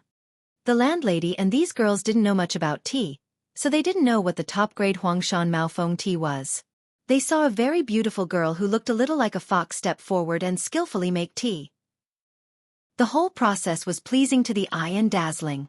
The girls looked at her and sighed, but the landlady was not in the mood to appreciate it. The more she looked at Li Yundong's smile, the more she felt that he was up to no good. Although he was smiling brightly at the moment, he might have some bad ideas in his mind. Humph, a weasel paying a visit to a chicken for the new year. The landlady looked at Li Yundong nervously, and her eyes kept staring at the hands of the tea waitress, for fear that she would do something bad later. The little foxes were also foxes from the Fox Zen school. Although they didn't know much about the world, like Su Chan, they had been familiar with their Shu since they were young. They were good at zither, chess, calligraphy, painting, making tea, and tasting wine. Although their tea skills were not as good as Zi Yuan's, they were more than enough to deal with the situation. After Little Fox made the first cup of tea, she was about to pour it away, but Li Yundong held her hand and said with a smile, Come on, give Auntie a cup. Little Fox looked at Li Yundong in confusion and blinked. She didn't seem to understand why Li Yundong would give the first cup of water used to wash the tea to someone else. In the art of tea, the tea brewed for the first time was not to be drunk. It was only used to wash the tea leaves, and the tea brewed afterward was to be drunk. Although there were many customers here, not many people knew this rule. Most people just watched the tea waitress perform, and few people cared about why the first cup of tea couldn't be drunk. Li Yundong was obviously taking advantage of the landlady's ignorance of the art of tea. He smiled and persuaded her to drink the tea. Although Little Fox didn't know what Li Yundong was up to, she still obediently held the teacup with both hands and brought it to the landlady. Although the landlady didn't know the rule that the first cup of tea couldn't be drunk, how could she dare to drink it? What a joke! There's no poison in the tea. The landlady's face was full of suspicion. She wanted nothing more than to stick a silver needle out of her eyeballs and test the poison in the tea. Li Yundong sneered inwardly at the sight of the landlady, but he still put on a warm smile on his face. He smiled and picked up a cup of tea. "Auntie, this is a tea house," he said. "I'll replace wine with tea. Here's to you." As he spoke, he tilted his head back and drank the steaming hot tea like he was drinking wine. The landlady noticed that the tea Li Yundong brought out was the same as the tea in front of her, coming from the same teapot. At that moment, the landlady even thought that there was a mechanism in the teapot. Usually, it would be non-toxic tea, but when the mechanism was turned, it would be poisonous tea. Obviously, the landlady's imagination had reached a certain level at this moment, reaching the level of a domestic TV series. Her tiny eyes kept sweeping back and forth over the teacup, but she refused to take it. Li Yundong smiled meaningfully and said, "Auntie, why won't you drink it?" His words made the landlady shiver. She subconsciously looked around, only to see that the people at the mountain pass were staring at her with unkind eyes, as if they would teach her a lesson if she didn't drink it. She thought to herself, "I guess Li Yundong won't be so bold as to give me poisonous tea in front of everyone, right?" After thinking about it, the landlady gritted her teeth, grabbed the teacup, raised her head, and drank it in one gulp. The wind was howling, the water was cold, and the strong man who drank the tea would never return. Seeing that she had drunk the tea, the girls next to her also dared to reach out and drink, but Li Yundong stopped them with a smile. "Don't. This first cup of tea is specially for Auntie He. If you want to drink it, drink the second cup." The leading girl was also very clever and obedient. She withdrew her hand and said with a smile, "So we followed the landlady today." Li Yundong couldn't help laughing when he heard this. Although the people next to him didn't know what he was laughing about, Li Yundong's aura was too strong. As soon as he laughed, the people around him also laughed. The landlady also felt that it seemed a little inappropriate for her not to laugh. After her cheeks twitched twice, she forced a fake smile. Li Yundong laughed for a while and nodded to Little Fox, asking her to continue making tea. He kept persuading the landlady to drink the tea. The landlady was also very straightforward. She knew that it was impossible for her to walk out of the Desanxian unscathed today. The landlady made up her mind and thought to herself, "Anyway, this tea is ridiculously expensive, so I might as well drink it back." She also let go of her appetite. She drank every cup that Li Yundong gave her. She was not a refined person, so how could she taste the quality of the tea? When the tea guests next to her saw her drink cup after cup like pouring wine, they all secretly bared their teeth and shook their heads. They secretly thought that this woman was chewing on peonies, wasting the lute and boiling the crane, and it was a great spoiler. However, Li Yundong didn't seem to be aware of it. He just accompanied her with a smile. It was not until the last pot of tea had been brewed 7 times that he stopped persuading her. He smiled and took the landlady's arm, pulling her out, and said with a smile, "Auntie, it was a pleasure drinking tea with you today. You must come again when you have time in the future." The landlady was a little confused as she was pulled out by him. When they were out of the door, she was stunned and blurted out, "You just let me go?" Li Yundong also pretended to be surprised and looked at her. "Do you still want to stay here for dinner?" The landlady was choked by him and didn't know how to reply. She looked at Li Yundong strangely. She only felt that although the boy's appearance and figure didn't seem to have changed much from before, the overall feeling of his whole person had changed dramatically. She only felt that Li Yundong was unfathomable. He had kneaded her like a dough, molding her into any shape he wanted. Her emotions and speech were completely controlled by him. At this time, there were still some busybodies who had stayed in front of the tea house and refused to leave. When they saw Li Yundong and the landlady walking out happily together, they all felt relieved and left one after another. It didn't seem that they had any grudges against each other. After the landlady boldly took a few steps out, she looked back nervously, only to see that Li Yundong was still waving at her and smiling. She also forced a smile and subconsciously waved her hand, then turned her head and walked away quickly. She walked faster and faster. When she was out of Li Yundong's sight, she was walking as fast as she could. When she drove all the way back to her home and locked the door, she calmed down. She couldn't believe that Li Yundong had let her go so easily. Could it be that I wronged him? The landlady's expression was a little strange, but not long after this thought flashed through her mind, her stomach suddenly turned upside down. Her face changed, and she rushed to the toilet as if her butt was on fire. As soon as she untied her pants, she made a noise like firecrackers. What she didn't know was that the top-grade Huangshan Maofeng tea that Li Yundong had given her was Zi Yuan's precious collection. Because this top-grade immortal tea had been stored for too long, it needed to use the tea that had been brewed for the first time to remove the yin qi in it. When it was brewed for the second time, there would be no yin qi or turbid qi, only immortal qi and clear qi. However, Li Yundong had bad intentions. He made her drink the first cup of tea, and then he made her drink the rest of the tea from beginning to end. The clear qi and turbid qi in her stomach mixed together and attacked each other. Naturally, it would turn the river and the sea upside down. The landlady finally came out of the toilet, but before she could sit down, her stomach rumbled again. She had no choice but to rush back in, complaining incessantly and wailing. In the Desanxian tea house, after the tea house's business was over, the little fox, who had been puzzled, returned home and told Su Chan and Zi Yuan about the matter. After thinking about it, Zi Yuan and Su Chan quickly figured out the crux of the matter. Zi Yuan smiled and explained the key to it. Su Chan smiled and put her arm around Li Yundong's and said, "Well, well, let's teach this blind guy a lesson. Let her bully us." Li Yundong put on a straight face and pretended to be angry. "Nonsense. How could I teach her a lesson? I invited her to tea. This is repaying evil with good. I'm a gentleman."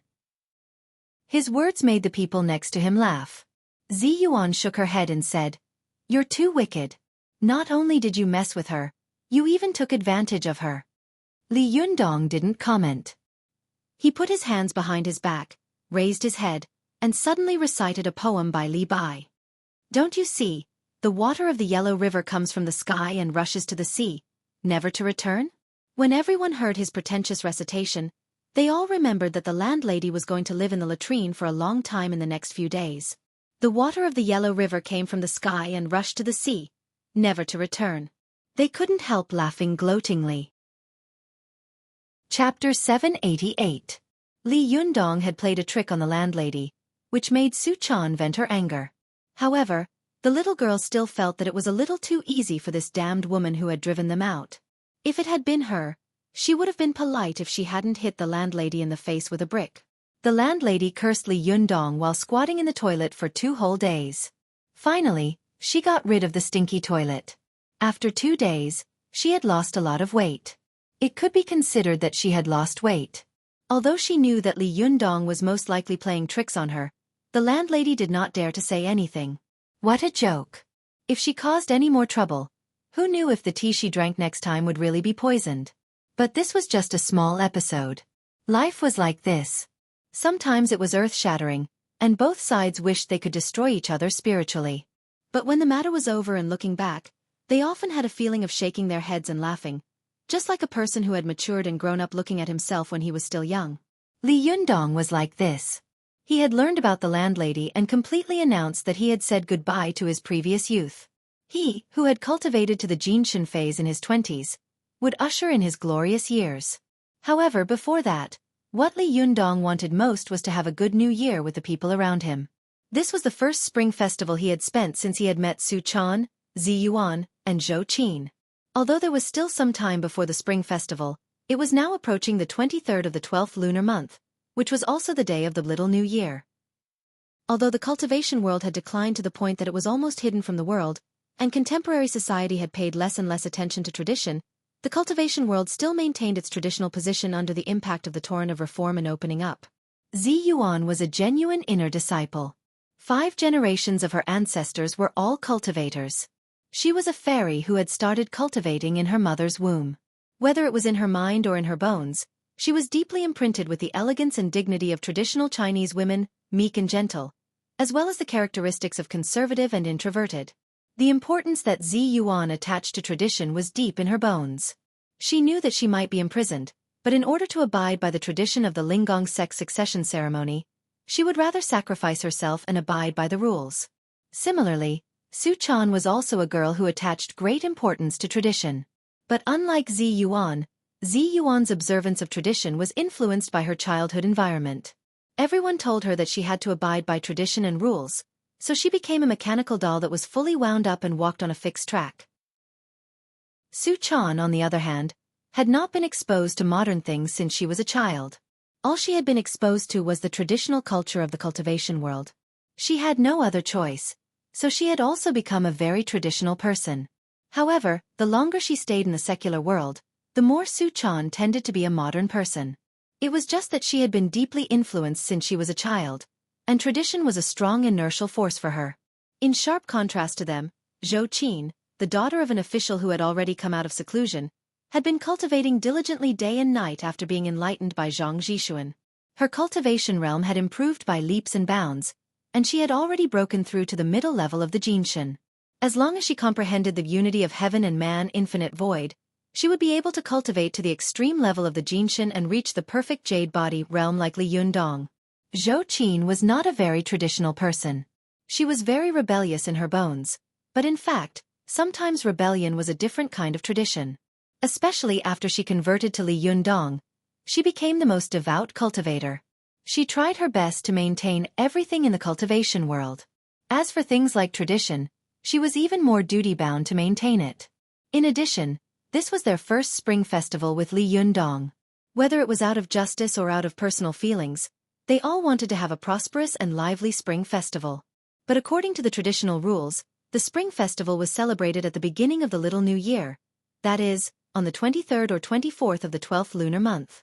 The reason why there was a difference of 2 days was because of the so-called officials 3, people 4, boatmen 5, which meant that the government would offer sacrifices on the 23rd of the 12th lunar month, the ordinary people would offer sacrifices on the 24th, and the boatmen who made a living on the water would offer sacrifices on the 25th.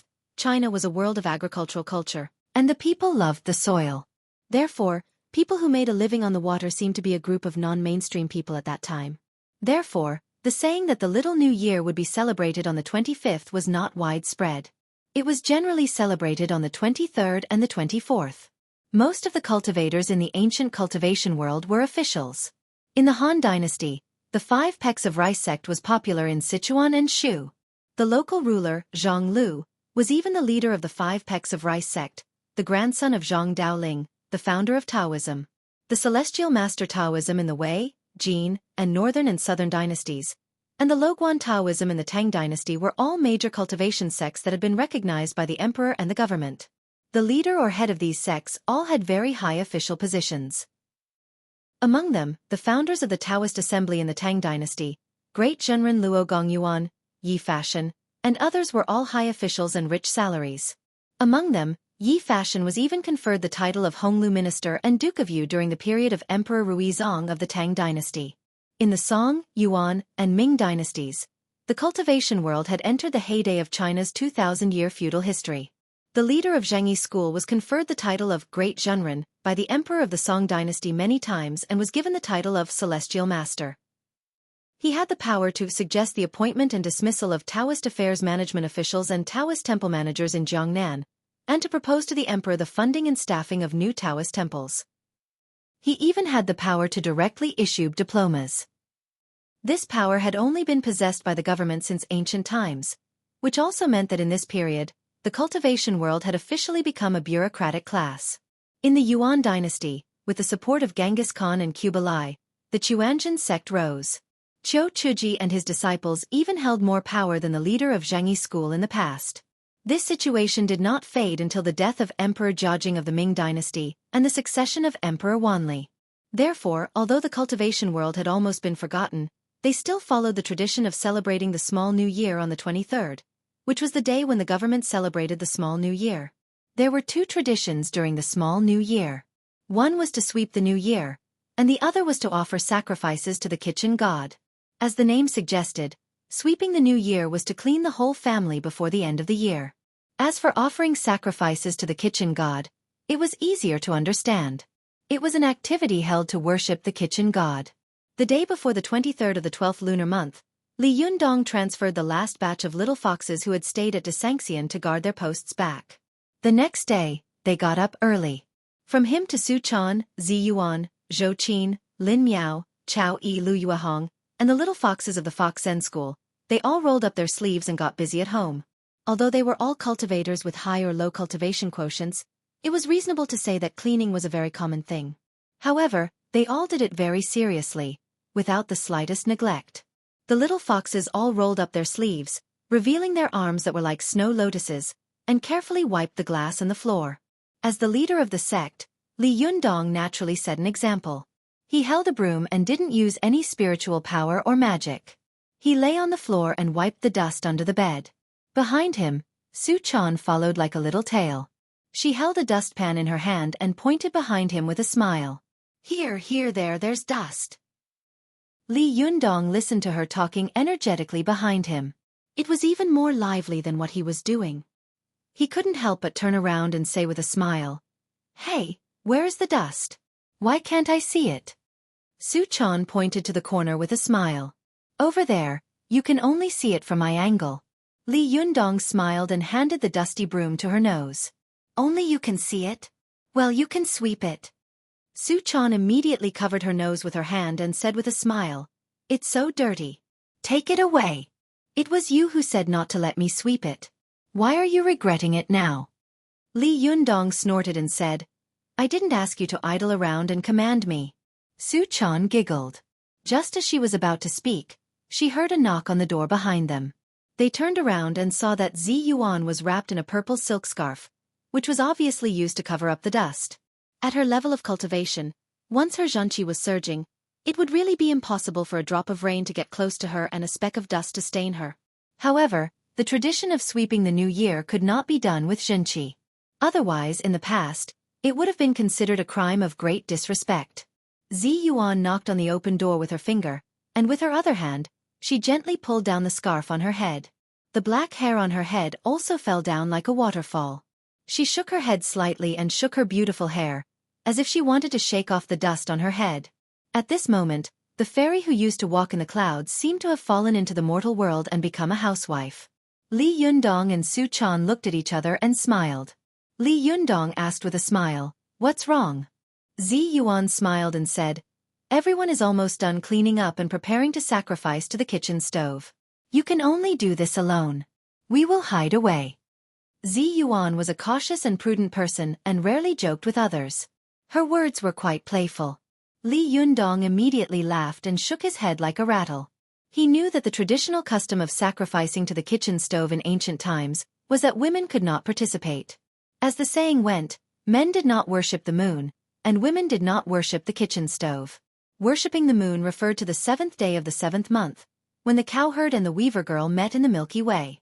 It was commonly known as the Daughter's Day. On that night, in ancient times, women would go to the balconies and courtyards, display fruits and pastries, light incense and candles, and pray to the moon until late at night. This was a women's festival. Of course, a man should not participate in it.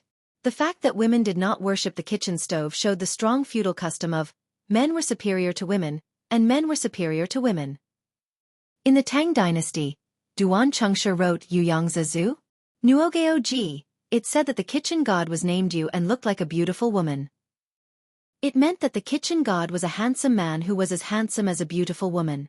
The man was afraid that there would be suspicion of adultery after the woman worshipped the kitchen stove. So there was a saying that women did not worship the kitchen stove. Zi Yuan's adherence to tradition seemed to be a little old-fashioned and even pedantic. She followed it regardless of whether it was good or bad, just like what her master, Wang Yuanshan, had said to her. Whether it was true or false, she would do it. Li Yundong didn't care about this. He shook his head even more and said, "What are you talking about? What era are we in? Women don't worship the kitchen stove? Don't joke around. There are so many people here, and I'm the only man. You want me to worship the kitchen stove alone? Isn't this a joke?" Zi Yuan pursed her lips and said with a smile, "I don't care. The rules can't be broken. You go to worship the kitchen stove by yourself. We're going out to buy some New Year's goods." Li Yundong was anxious. "Don't. You left me alone at home. Are you all going shopping? That's outrageous, isn't it? However, Zi Yuan shook her head with a smile. Her attitude was very firm. Li Yundong had no choice but to turn his head to look at Su Chan, only to see her giggle. She jumped to Zi Yuan's side and said with a smile, "I'm going shopping with Sister Zi Yuan." Li Yundong was so angry that he rolled his eyes and said angrily, "I just went out to buy some New Year's goods yesterday, and today you guys are making trouble again. All right, you can all go out. I'll stay at home alone. Let's see how much money you have to squander." Zi Yuan pursed her lips and smiled. She turned around and went out, and Su Chan followed her out. After a while, the little foxes obviously got the news. They cheered and rushed out of the door one after another. The originally lively house suddenly became deserted. Li Yundong sat down on the edge of the bed gloomily and muttered in his heart, "Should I stay to worship the damn kitchen stove, or should I just go shopping with them?" Although it was only the Lunar New Year's Eve, it was too miserable to be left alone at home, wasn't it? Just as Li Yundong was hesitating, he suddenly saw a pretty face poking out of the door. Her eyes were curved into arcs with a smile. Who else could it be but Su Chan? Li Yundong was shocked and then overjoyed. He waved to Su Chan and said, "You didn't go?" Su Chan threw herself into Li Yundong's arms with a burst of fragrance and smiled slyly like a little fox who had done something bad and had succeeded in her trick. He, when they all go out, I can be intimate with my master." As she said this, the little girl looked at Li Yundong with a face full of resentment. "Master, how long has it been since we've been intimate? I want to be intimate with you." Chapter 789. Although Su Chan was a coquettish and beautiful little fox, she rarely took the initiative in matters between men and women. Li Yundong looked at the little girl in his arms with some surprise. He scratched the tip of her nose with his finger and said with a smile, "You little girl, you're a little scheming, aren't you? You coaxed them all out, and then you came back. Not bad, not bad." Su Chan only wanted to be with Li Yundong every minute and every second. It would be best if she could not let go of him. But the little girl also knew that her master was a person who wanted to do great things, so she could not be a burden to him. She looked at him and said pitifully, "But I used to be with you every day, but now I often can't see you.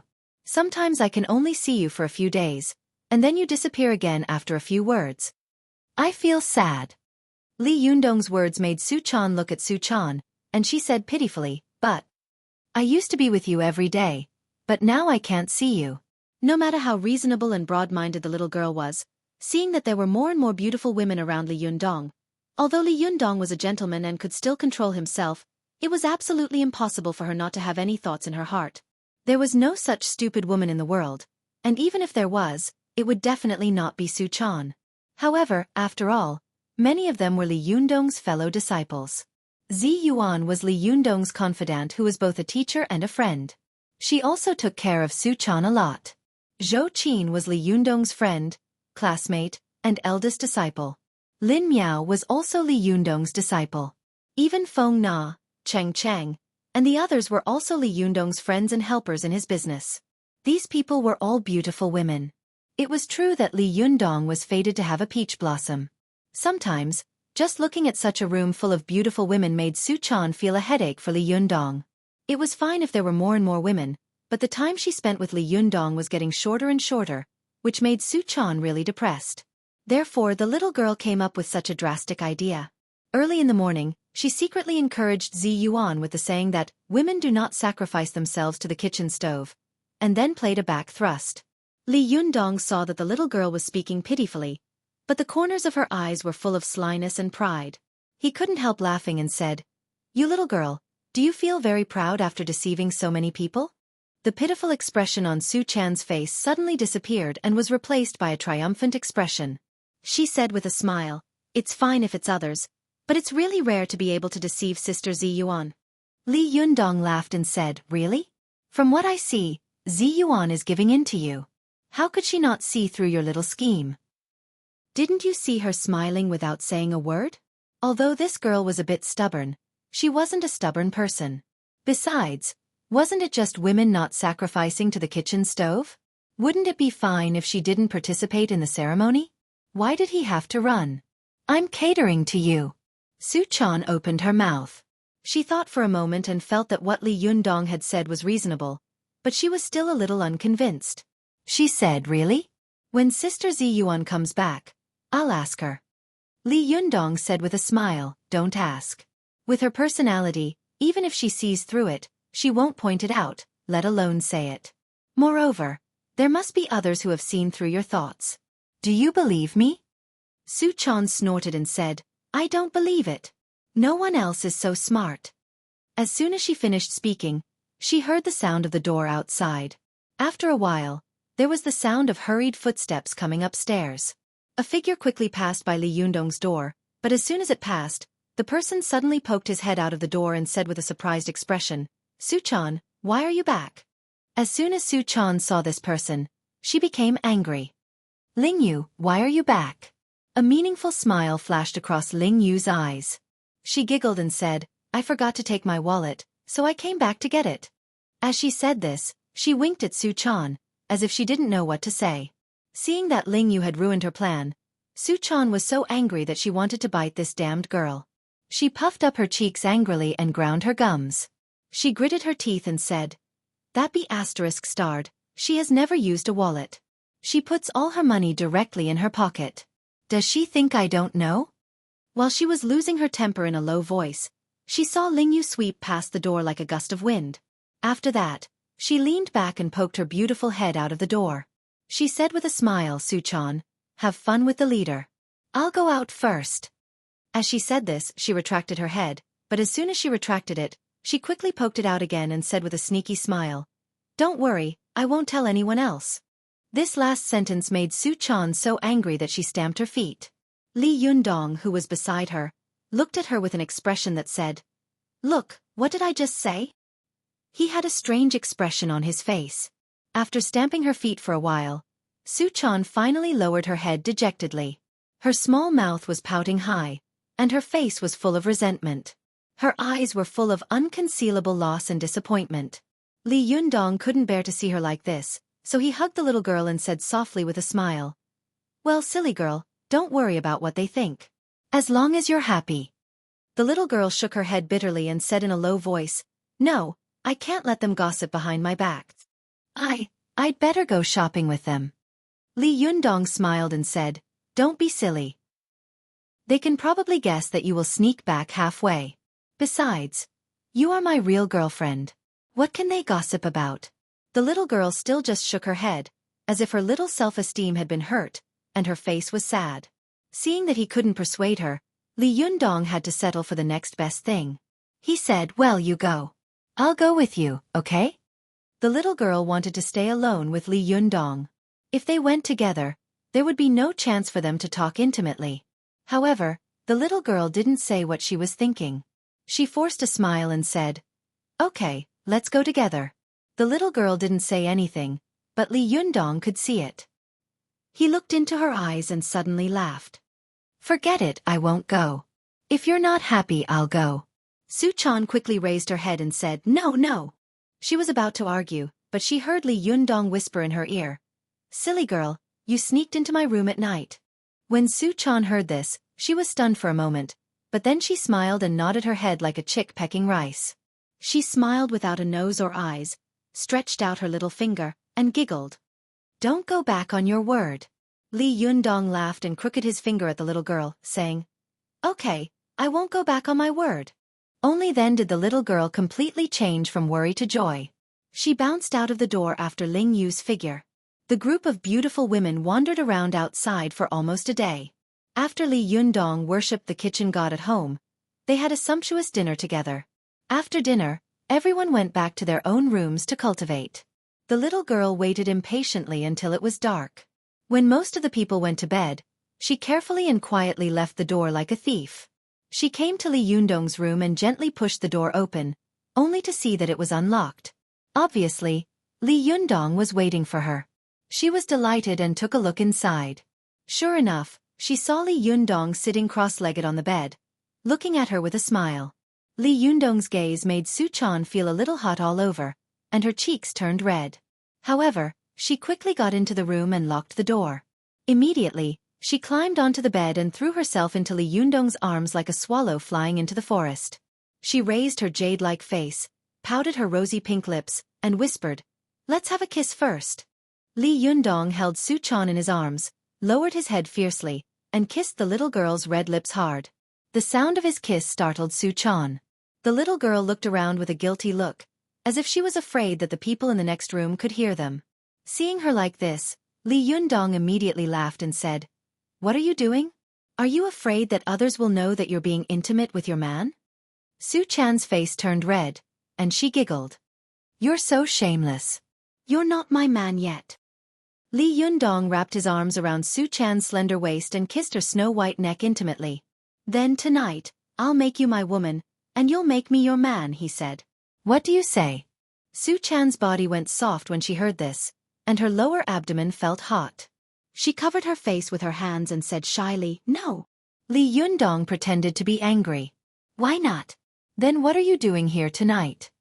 Su Chan twisted her body and said coquettishly, "It's too cold to sleep alone, so I came to ask for warmth." Li Yundong chuckled. "It's warmer to do some exercise." As he said this, his hand reached out to the little girl's full chest. Su Chan's whole body trembled, and her body immediately softened into a pool of mud and fell into his arms. Her nose opened and closed, and her breath smelled like orchids. She looked at him coquettishly, her eyes full of love and infatuation.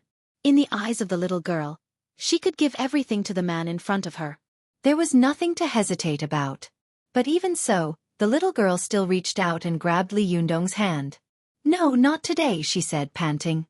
Then she looked at the next room. Li Yundong laughed. "What? Afraid that they'll hear you? Don't worry, I won't make a sound even if you beat me to death." Su Chan's face turned red, and she giggled. "I'm afraid that they'll hear me." Her words were too powerful. Even though Li Yundong had a strong self-control, he was still provoked by the little girl in front of him. His whole body was on fire, and a pillar under his abdomen rose to the sky. Li Yundong smiled bitterly. "Then do you have the heart to watch me suffer?" he said, looking down at his lower body with a pained expression. Blushing, Su Chan mustered up the courage to reach out her hand and gently grab the man's arm. "How about I?" Before she could finish, Li Yundong cut her off with a straight face. "No. I've had enough of the 5 dragons embracing pillar. Today, I want to practice something else." Su Chan looked up, and the corners of her eyes were full of rippling waves. She giggled. "What do you want to practice?" Li Yundong thought for a moment, then put on a straight face and said seriously, "Today, let's practice one move. 24 moonlit bridges, where the beautiful woman can teach you how to play the flute." This sentence was so vulgar that Su Chan couldn't understand it. Her cheeks suddenly turned so red that they looked like they were about to bleed. She gave Li Yundong a coquettish look, then suddenly lowered her head and buried her head. Li Yundong was originally just joking with the little girl, but he didn't expect her to really practice the jade woman blowing the flute. Even though he was the reincarnation of the Wisdom King, with a profound understanding of Buddhism and a strong self-control at this time, he couldn't help but feel his heart shake, his mind go dark, and his whole body feel like it was about to explode. He couldn't help but shout happily, but as soon as he shouted, the little girl raised her head and said, "You're so annoying. I can hear you." Li Yundong smiled bitterly. "But I can't help it either. What should I do?" Su Chan giggled. "Well, you can wait here for me to say that. I don't care, I can't help it." Li Yundong's face was full of worry. He thought for a moment, then suddenly put on a straight face and said, "Then I'll recite a poem. You continue." Su Chan laughed and spat. "Bah, you're a dirty poem. Shame, you're so shameless." Li Yundong pretended to be angry and glared at her. "Nonsense, I'm reciting a poem by a great man. Listen carefully. The scenery of the north, thousands of miles of ice, thousands of miles of snow." When Su Chan saw that he was seriously reciting a poem, she giggled and continued to bend down. In the past, she had read many Taoist books about plucking and nourishing, and one of them talked about sexual techniques.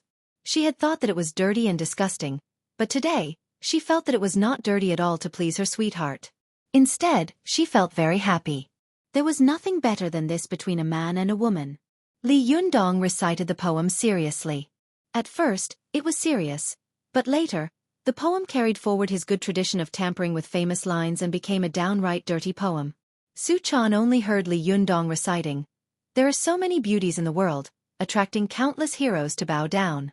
Unfortunately, Qin Huang and Han Wu were slightly lacking in literary talent, and Tang Zong and Song Zhu were slightly lacking in coquettishness. A generation of fox demons, little girl Su Chan, is good at hugging a pillar and playing the flute. As soon as the girl heard this, her face suddenly turned red. She threw herself on Li Yundong, pinching him with both hands, scratching and biting. She gritted her teeth and said, "Say it again, say it again. You're the one who's good at hugging a pillar and playing the flute." Li Yundong couldn't help laughing. He grabbed the little girl's wrist with both hands and began to play with her on the bed with a smile. The two of them laughed and joked for a while.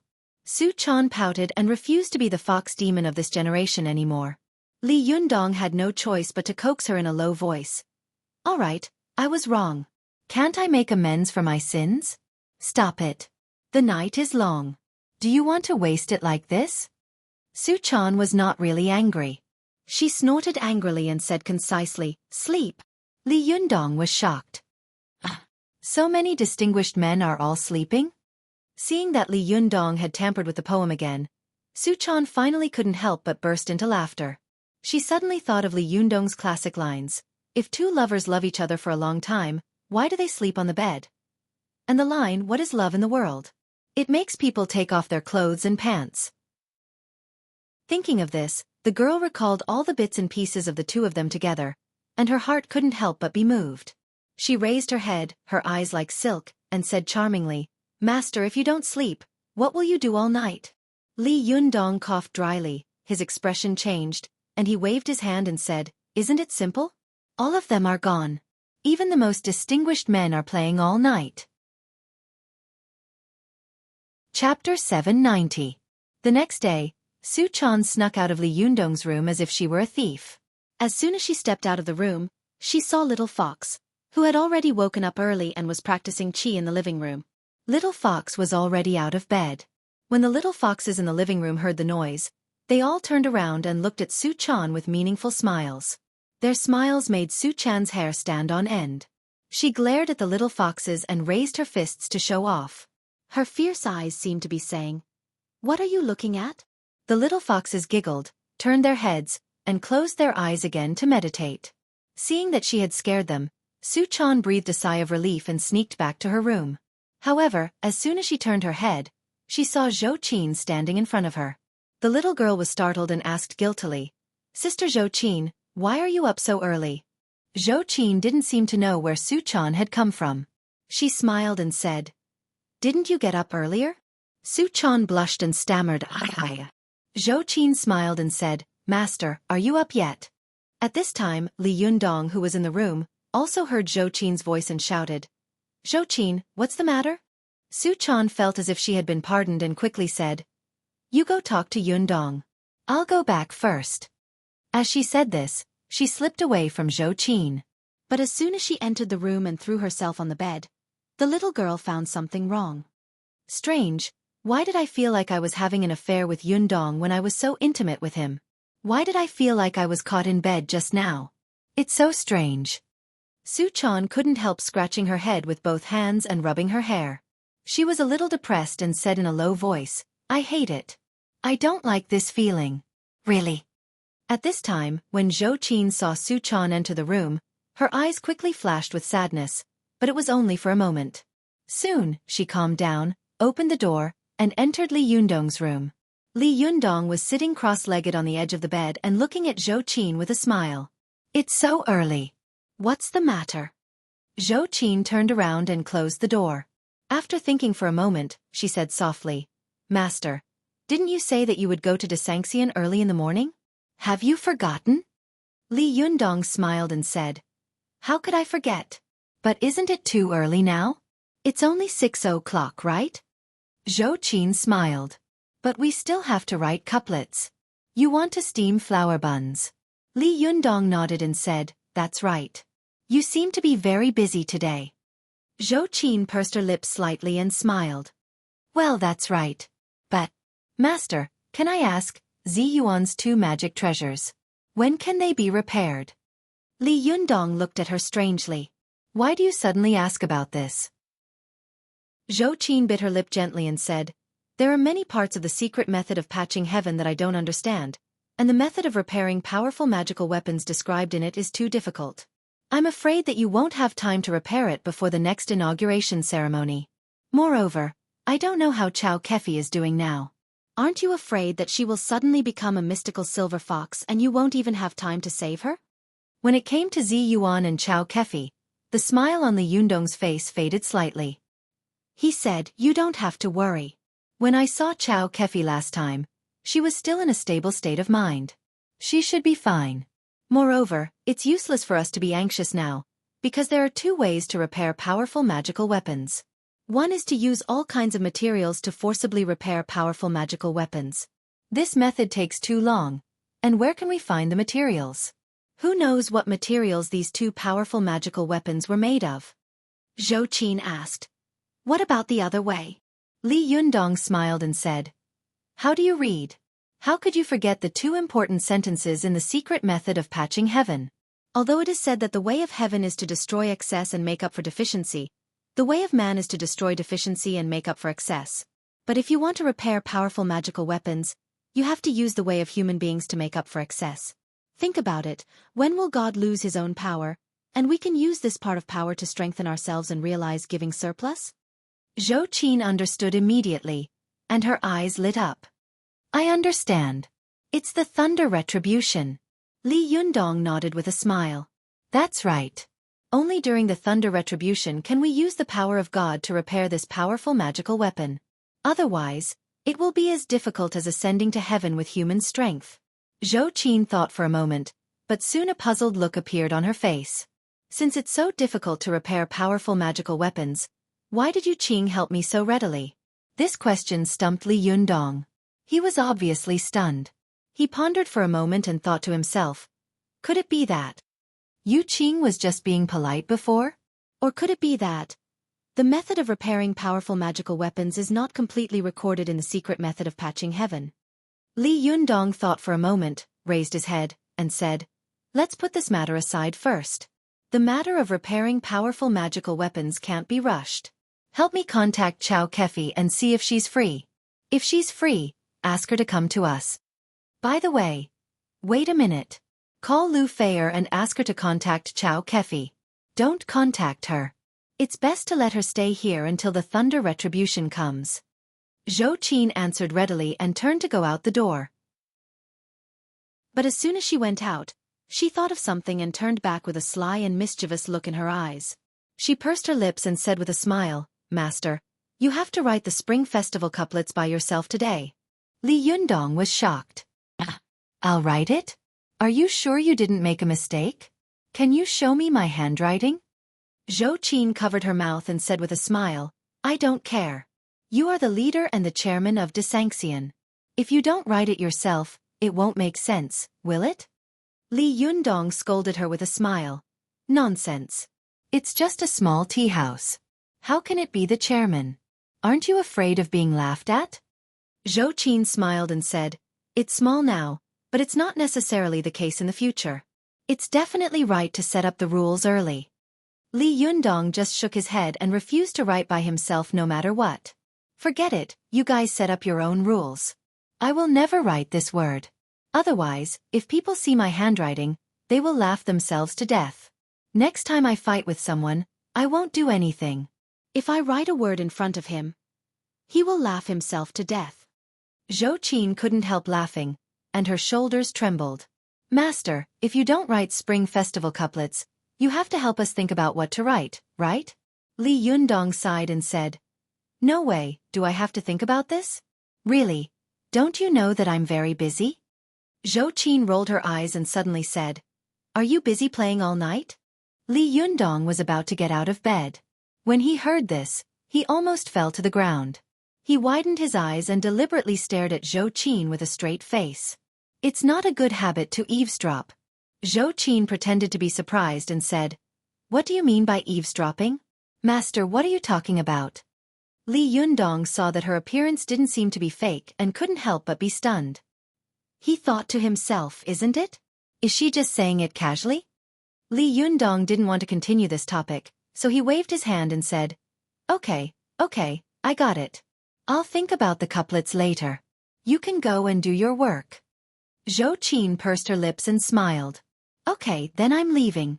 But not long after she left, she poked her head out again and said quickly, Master, next time you talk in a lower voice.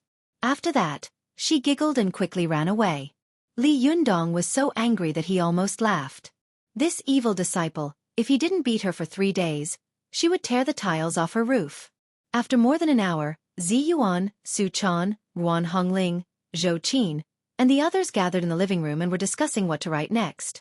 Zi Yuan, Zhou Qin, and Su Chan were also warming up by practicing calligraphy on the xian paper with pens in their hands. Except for Li Yundong, almost everyone in the hall was good at writing. Among them, Zi Yuan had copied the calligraphy of the 2 kings since she was a child, namely, the calligraphy of Wang Shiji and his son Wang Xianji. Wang Shiji's calligraphy was dignified and delicate, like floating clouds, and refined in style. Wang Xianji's calligraphy could be said to be Phoenix Dance in the Pill Cave, Dragon Leap in the Clear Spring. After copying their calligraphy for more than 10 years, Zi Yuan finally formed her own style, ingeniously merging the 2 styles into one. It had both the beauty and elegance of the king and the elegance of the young king, faintly showing the demeanor of a great master. Zhou Qin had learned the calligraphy of Yan Zhenqing since she was a child. As the saying goes, the muscles of Yan and the bones of Lu refer to Yan Zhenqing's calligraphy, which was rich in strength, dignified and graceful. Su Chan, on the other hand, had learned the calligraphy of Wu Tsailwan, a famous female Taoist priest in the Tang dynasty.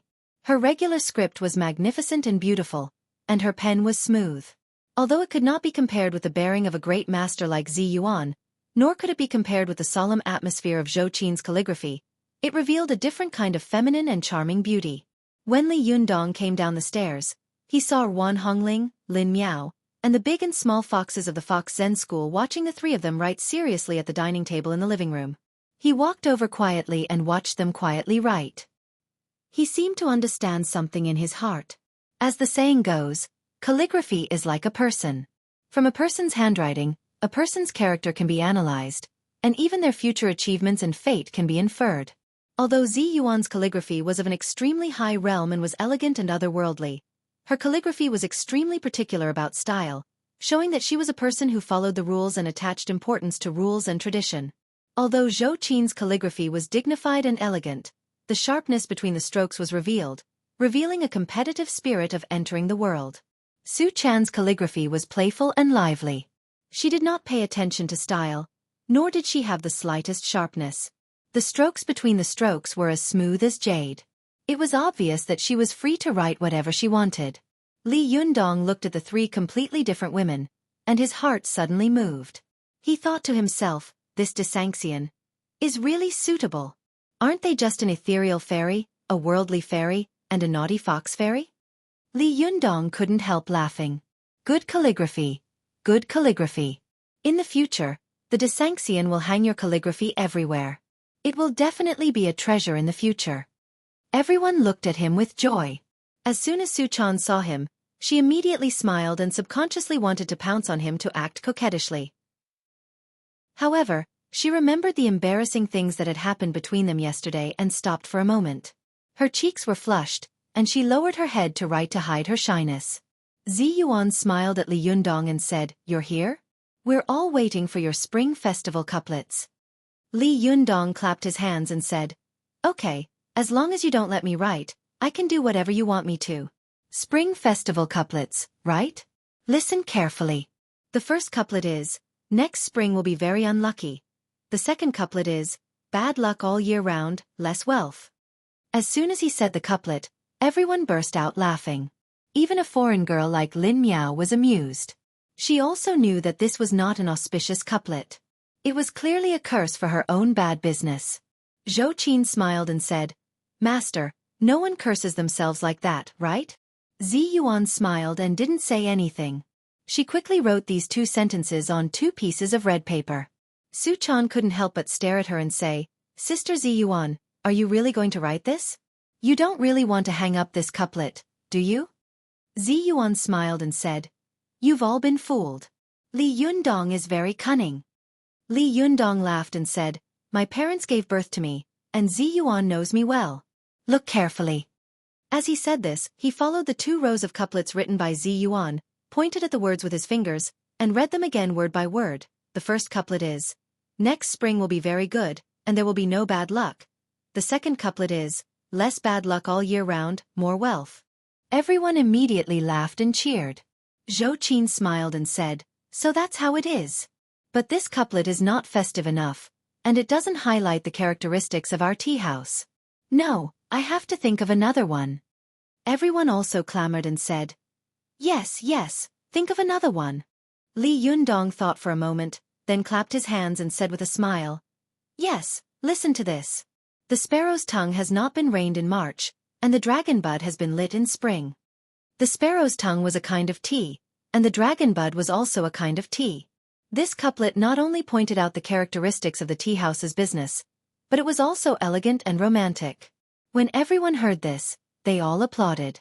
But at this time, Xueqi felt that the sparrow's tongue seemed to be hinting at something. Last night, Yundong had praised her fragrant tongue as a sparrow's tongue, hadn't he? The more the girl thought about it, the more she blushed, especially when she stole a glance at Li Yundong. When she saw him looking over, Xueqi's heart skipped a beat and she immediately couldn't restrain herself. She waved her hand and said, "No, no, this can't be done." Ling Yu, who was next to her, said curiously, "Such a good couplet, why not?" Xueqi's cheeks turned red and she said incoherently, "This couplet is not good. It's too vulgar."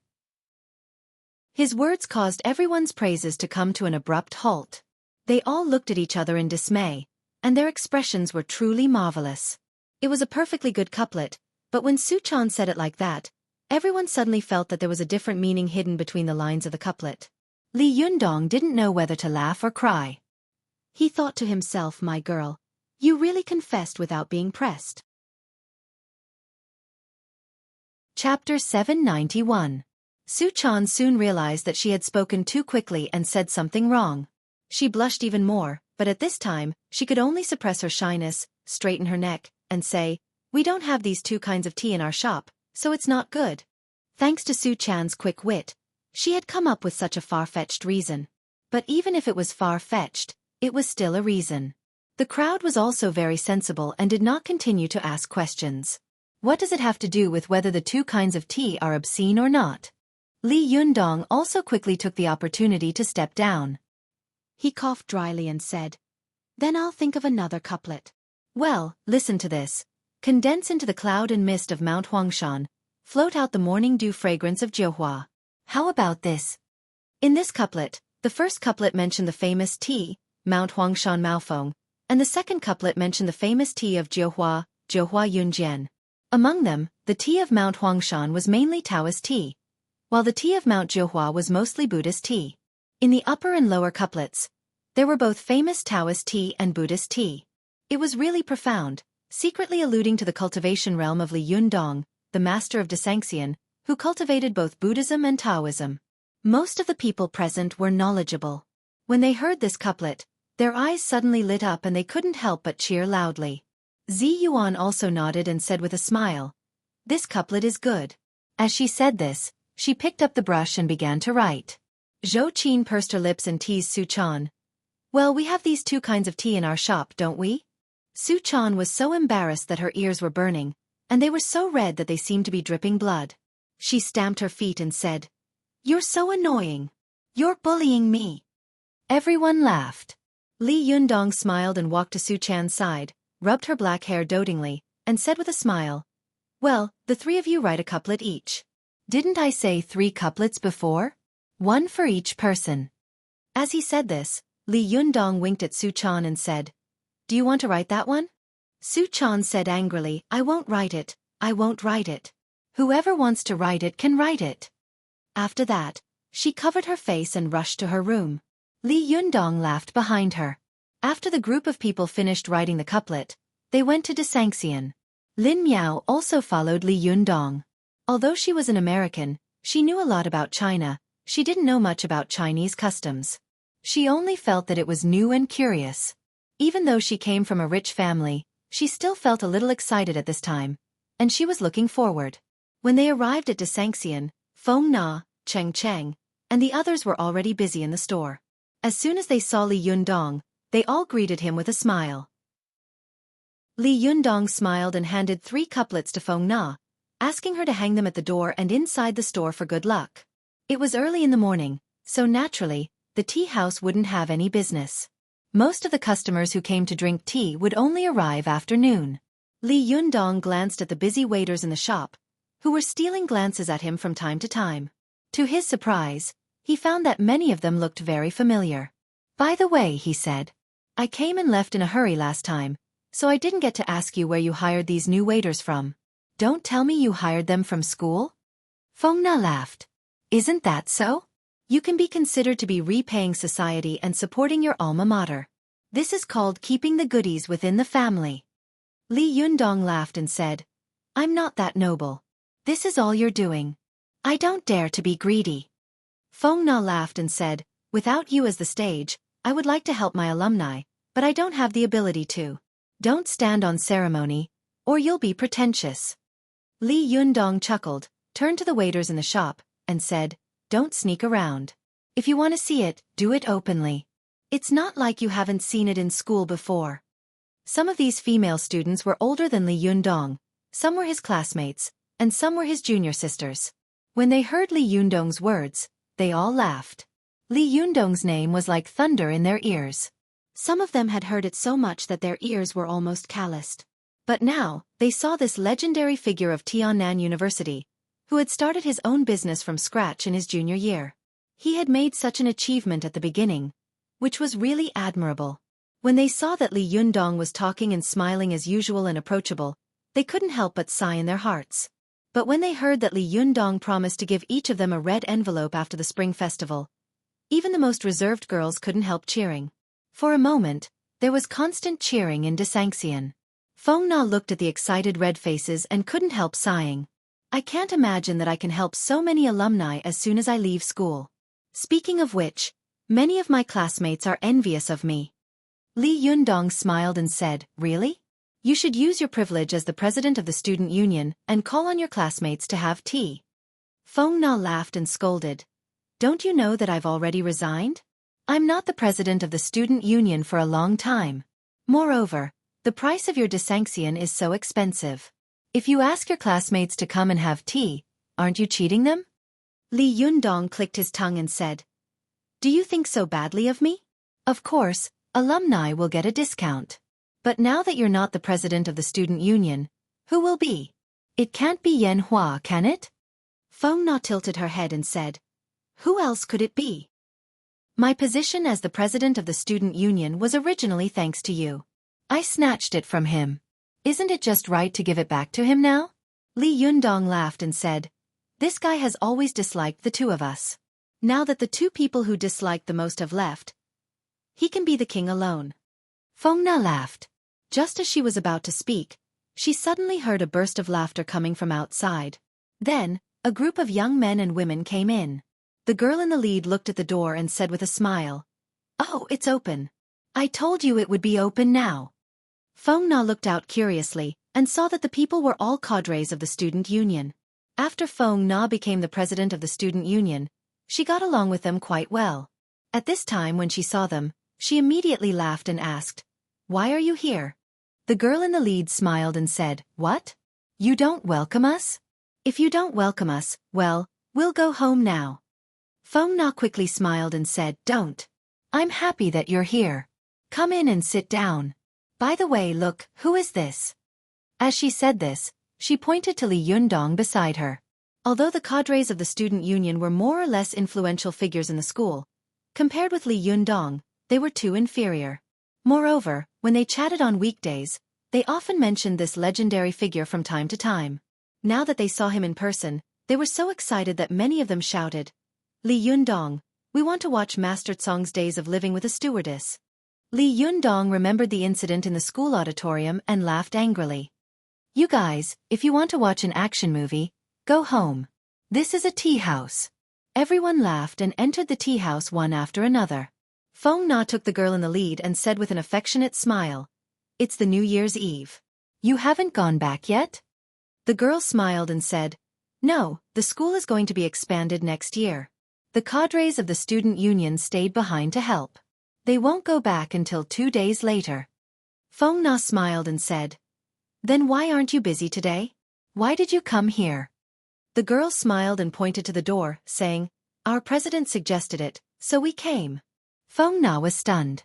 She followed the direction of her finger and looked outside, only to see Yan Hua standing quietly outside the door with a faint smile on the corner of his mouth.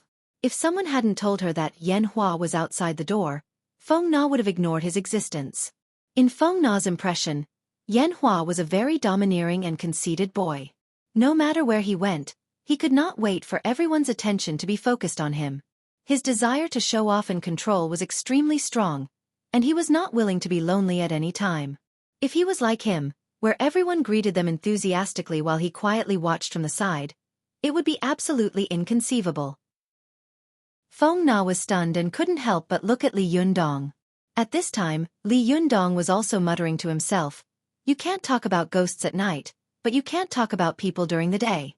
Speak of the devil. How could it be so coincidental?" Li Yundong glanced at Yan Hua, and felt that although the Yan Hua in front of him was beautiful, there was no longer the masculine and conceited air between his eyebrows. His eyebrows had originally been sharp like swords, but at this time, they had become blunt and tended to be soft. His temperament had changed dramatically. Li Yundong was secretly surprised and thought to himself, "Why does this guy seem to have suddenly become a different person? It's so strange." But no matter how smart and powerful he was, he would never have thought that the Yan Hua at this time was actually his aunt, Yan Feng. This big rival who had always been against him could be so cruel as to forcibly occupy her nephew's body. Although Li Yundong felt strange, he didn't think about it. He didn't expect that Yan Feng would be so ruthless as to castrate herself for cultivation, so her temperament had changed.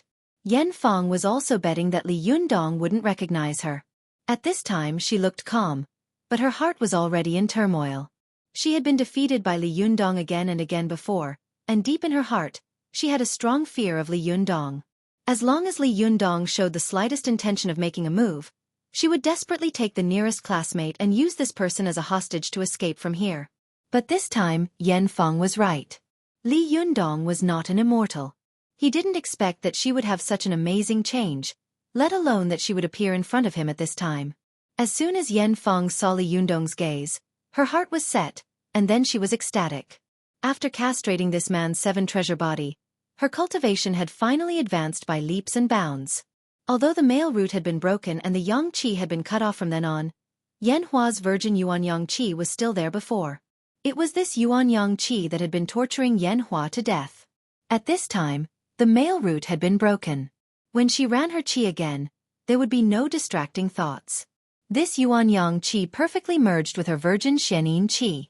At this time, yin and yang were combined, and Yan Feng's cultivation had undergone an amazing change. In just a few days, Yan Feng had recultivated to the top phase of Yang spirit, only one step away from the Jinshin. Although the current phase was far from being a threat to Li Yundong, she knew that her chance had come again. Chapter 792. In Li Yundong's opinion, although he had some friction with Yan Hua, it was just a dispute over personal feelings. It was not a life-or-death feud. At this time, Yan Hua had brought his former schoolmates to support him. Whether it was good or bad, out of politeness, Li Yundong couldn't be rude. He smiled slightly and nodded to Yan Hua at the door. "It's really an honor for Mr. President to come. Why don't you come in and have a seat?" Yan Feng stared at Li Yundong with an expressionless face. She just nodded to Li Yundong and then entered the tea house. Although Li Yundong saw that he didn't compete with him, and his attitude was still relatively cold, this was in line with Yan Hua's character and reaction. He didn't take it to heart. He turned his head and whispered to Feng Na, asking her to take out the good tea in the shop and entertain his senior and junior sisters well today. After Yan Feng sat down in her seat, although she looked straight at the tea table in front of her, she had been carefully looking around out of the corner of her eyes. Her ears were pricked up, listening to everyone around her. She had originally wanted to come to Desanxian today to get some information from the little foxes.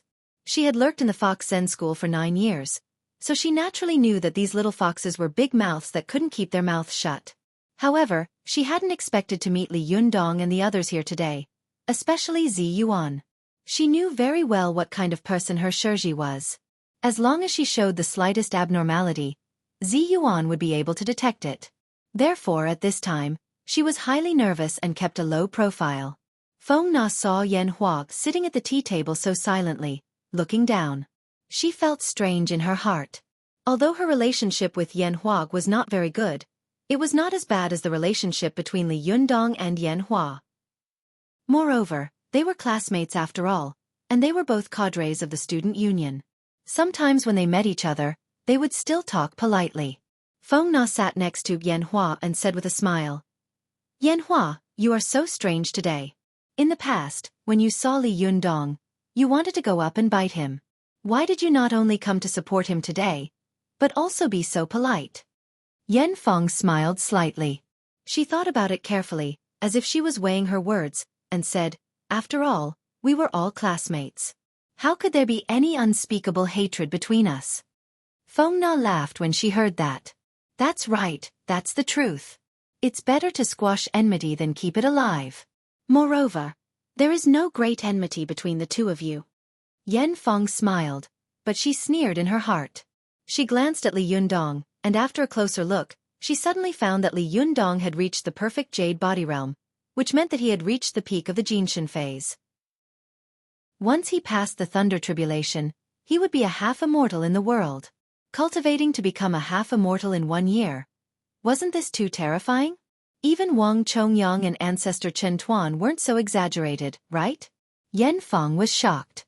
Although there was no expression on her face, her hands, which were hidden under the table, were trembling slightly. At this moment, she felt the uncertainty and despair of revenge. His opponent was too strong, so strong that no matter how hard he tried to catch up, he could only look at his back. Perhaps only his senior brother Wang Yuanshan could be compared to him. But his senior brother. Thinking of this, Yan Feng felt sad in her heart. For the first time, her desire for revenge was shaken. In addition, these days, for the first time in more than 9 years, she experienced the mystery and wonder of cultivation. In Jin Yong's The Smiling, Proud Wanderer, Dongfeng Bubi described his feeling after practicing the Sunflower Manual. He said that after castration, he practiced according to the secret method, refining elixirs and taking medicine, and gradually understood the truth of heaven and earth, and understood the happiest thing in the world. Although Dongfeng Bubi fell in love with a man in the end, after he castrated himself, Jin Yong described the realm he had experienced, which was indeed not wrong at all. In particular, Yan Feng used the virgin qi of Yin to enter the body of Yuan Yang. Once the Yin and Yang were combined, the two qis merged into one, and the new qi was born. The realm that could be experienced was really not enough to be known to outsiders. Especially since the Ming dynasty, the castration faction in the cultivation world had disappeared, and there would not be a woman who would be cruel enough to destroy her own body and enter a man's body. What's more, she was cruel enough to castrate herself to cultivate. Only a woman like Yan Feng, who was extremely cruel and merciless, could do this. This kind of coincidence was no less than Li Yundong's, but it was a little too cruel. What Yan Feng had learned from her cultivation in the past few days was far more than what she had learned in the past decades. Especially after she finished running her qi, she felt a kind of carefree and ghastly happiness, which really intoxicated her. Yan Feng knew that as long as she persisted in cultivation, she would definitely be able to break through to the Jinshin phase in less than a year. Moreover, once she broke through to the Jinshin phase, she would definitely be able to break through to the Thunder Retribution phase soon. Once she reached the Thunder Retribution phase, she would really be able to go anywhere no matter how big the world was. But even so what? It would take her a year to break through to the Jinshin phase, but Li Yundong had already reached the peak of the Jinshin phase. What realm would he be in a year later? Yan Feng shivered at the thought of it. One step slower, and she would always be slower. Moreover, Li Yundong had so many powerful magical weapons in his hands, and Ziyuan, Zhou Qin, and the others were helping him. How could she take revenge empty-handed? Although her schemes were powerful, in the face of absolute strength, no matter how powerful they were vulnerable. At this moment, Yan Feng thought in panic, "I'm afraid I won't be able to take revenge in this life. I'd better cultivate peacefully. Let's improve my strength first." Although she had a disciple, Song Yuqiao, she had lost contact with him after the Taoist assembly. Moreover, now that she had become like this, how could she see her? Yan Feng's heart was heavy. She didn't even hear what Feng Na was saying to her. She just responded with a few words. Seeing that Yan Hua was not in the mood to talk, Feng Na stopped talking to him. The other alumni of the student union who had come with Yan Feng did not notice the abnormality of the president of the student union. They were all talking excitedly with Li Yundong and asking all kinds of questions. Li Yundong was a little confused by them, and all kinds of strange questions came one after another. Fortunately, at this time, a person suddenly walked into the Desanxian and rescued him.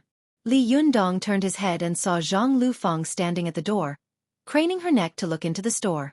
The junior shimmy of the Zhangyi school shouted in a crisp voice, "Zhenren Li, you're really here. I went to your house before, but I couldn't find you." Although Li Yundong didn't have a good relationship with the Zhangyi school, Zhang Lufeng was one of the few cultivators who had shown kindness to him. Especially now that there was a festival going on, she was smiling. As the saying goes, don't hit a smiling person. No matter how dissatisfied Li Yundong was with the Zhangyi school, he still greeted her with a smile. He had heard from Zi Yuan that she was Zhang Kongyun's disciple. Her surname was also Zhang, and she had the bloodline of Zhang Tianshi. However, she was a concubine. Although her bloodline was not pure, she was beautiful, had a pleasant personality, and was very likable. She was very popular in the Zhangyi school. Because there were his alumni in the shop, Li Yundong did not salute them. He just nodded to Zhang Lufeng and said with a smile, "Hello, Zhenren Zhang. This is your first time coming to the Desanxian, isn't it?" Zhang Lufeng rolled her eyes on Li Yundong's face. Suddenly, she covered her mouth and whispered in surprise, "Oh, have you cultivated to the perfect jade body? That's amazing. TSK, your skin is even better than mine. I'm so angry." Li Yundong couldn't help laughing and said, "Zhenren Zhang, you didn't come here just to praise my good skin, did you? Do you want me to introduce you to some skincare products?" Zhang Lufeng smiled and said, "Zhenren Li, you're so humorous. I don't come to the temple for no reason. I came here specially for you today for something." No, I should say that I'm not looking for you, but for Shiji Zi Yuan." Li Yundong looked back with a smile and said loudly, "Zi Yuan, I'm looking for you." As he said this, he was about to walk into the shop. Seeing that he was about to leave, Zhang Lufeng quickly reached out to grab him and said anxiously, "Hey, don't go. I still have something to say to you." Li Yundong asked curiously, "Aren't you looking for Zi Yuan?" Zhang Lufeng giggled and said, "Someone asked me to pass a message to her. I'm looking for you for something else." As she said this, she lowered her head, took out a book from her pocket, and handed it to Li Yundong. She said with a smile, "Come on, give me your autograph." Li Yundong looked at her, not knowing whether to laugh or cry. "Aren't you afraid that your master will find out and accuse you of colluding with the enemy?" Zhang Lufeng snorted and tilted her head. Her two pigtails bounced playfully. "I'm not afraid. It's not like he doesn't know. Besides, his own disciple is useless. Who can he blame?" It was the first time that Li Yundong had heard someone talk about him and his master like this. He couldn't help laughing, took Zhang Liufeng's book, and said, "Then I'll really write it." Zhang Lufeng handed over a pen with a smile and said, "Hurry up. I'm not afraid." "What are you afraid of?"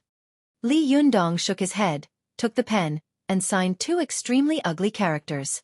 He said helplessly, "If you don't think it's ugly, keep it. If you think it's ugly, go back and burn it." Zhang Lufeng glanced at it and also widened her eyes. She raised her head and looked at Li Yundong, as if she couldn't believe that the great Zhenren in front of her, who had cultivated to the perfect jade body, could have such ugly handwriting. The corner of Zhang Liufeng's eyes twitched, and she subconsciously wanted to burst into laughter, but she quickly held it back. She turned over a page and said with a dry smile, "Sign two more." Li Yundong pretended not to see her strange expression and asked, "Two more? Do you think I'm not embarrassed enough? Are you going back to do wholesale?" Zhang Lufeng held back her laughter and said, "I showed it to my two junior sisters. When they heard that I was coming, they clamored for me to ask you for your autograph." Li Yundong suddenly understood. He scribbled two more names on the notebook and handed it over. "Here," he said. "I don't care if your two shimmy cry when they see my signature later." Zhang Lufeng couldn't help but burst into laughter. "No, they said that they all know you and are your classmates." This sentence was a slip of the tongue. Li Yundong was stunned when he heard it and subconsciously asked, "My classmates? Your junior sisters?" Only then did Zhang Lufang come to her senses. Oh, damn it! How could he tell others about Deng Yu and Deng Jiao? They were the two sword souls of the Sanju formation. What would happen if they became friends with Li Yundong face to face? Won't I be scolded to death by eldest uncle and Xueqi? Zhang Lufang smiled at Li Yundong dryly. She didn't dare to look at him, let alone reply to him. She just turned her head and shouted at Zi Yuan, who was walking out of the tea house. She was afraid that Zi Yuan couldn't hear her, so she inevitably had to shout one more word. But if she shouted one more word, she would stay a little longer. If she stayed a little longer, she was afraid that Li Yundong would ask her about the rest of her things. Zhang Lufang made a trumpet shape with her hands beside her mouth and shouted, "Shiji Zi Yuan, Shu Wang Yuanshan asked me to give you a message. He wants to see you." After that, she turned around and ran away like a thief. After running out of Li Yundong's sight with great difficulty, Zhang Lufang turned a corner and hid in a corner. Then she patted her chest and said with a look of relief, "I'm smart enough to run fast. My mouth is tight enough." But she didn't expect that she was known as the Big Mouth in Zhengyi school. If she knew anything, the whole school would know. When she shouted, it didn't sound strange to others, but to Yan Feng, who was sitting in the tea house, it was like a clap of thunder had exploded in her ears. Yan Feng had been hiding in the Fox Zen school for 9 years without showing any signs. Even with her mental fortitude, she couldn't help but tremble at this time. Her body was shaking uncontrollably, and her heart was in turmoil, as if a storm had been set off. What? Shiji, he is still alive. Chapter 793. Zhang Lufang, the loudspeaker, had no idea that she had caused a huge disaster, but she complacently took Li Yundong's ugly signature back to the mountain to report. When Zi Yuan heard Zhang Liufang's voice, she was stunned at the door of Desanxian, and her expression became extremely complicated. She couldn't help but look at Li Yundong, only to see that he was looking at her gently, as if he knew what she was hesitating about. Li Yundong said softly, "Go, you should have gone a long time ago." Zi Yuan bit her lip gently. After she got the news that her master, Wang Yuanshan, was still alive, she didn't rush back immediately. First, she felt a little bitter and resentful in her heart. Why did he leave her and Hongling behind? In the past 10 years, she had been alone with Hongling, who was lonely. On the one hand, she had to take care of the declining sect. On the other hand, she had to raise the young Hongling, and at the same time, she had to cultivate by herself. She was so young, but she had to shoulder such a heavy burden. Who could understand her hardships? Secondly, she also guessed that there must be a secret behind her master's fake death. Although he was forced to show up now, if she rashly went to find him, she might ruin his plans. At that time, she had a strong urge to question her master. Since he had been in Mount Longhu, why did he watch her live such a hard life and be bullied like this? Why didn't he help her? Moreover, if she went to find him immediately when she heard the news about her master, what would Li Yundong think? This thought had been faintly entangled in Zi Yuan's heart for a long time. Even she didn't realize that this was the main reason why she hadn't gone to find Wang Yuanshan. But now that she heard Li Yundong's words, Zi Yuan's heart suddenly warmed and she felt relieved. At the same time, she was deeply moved.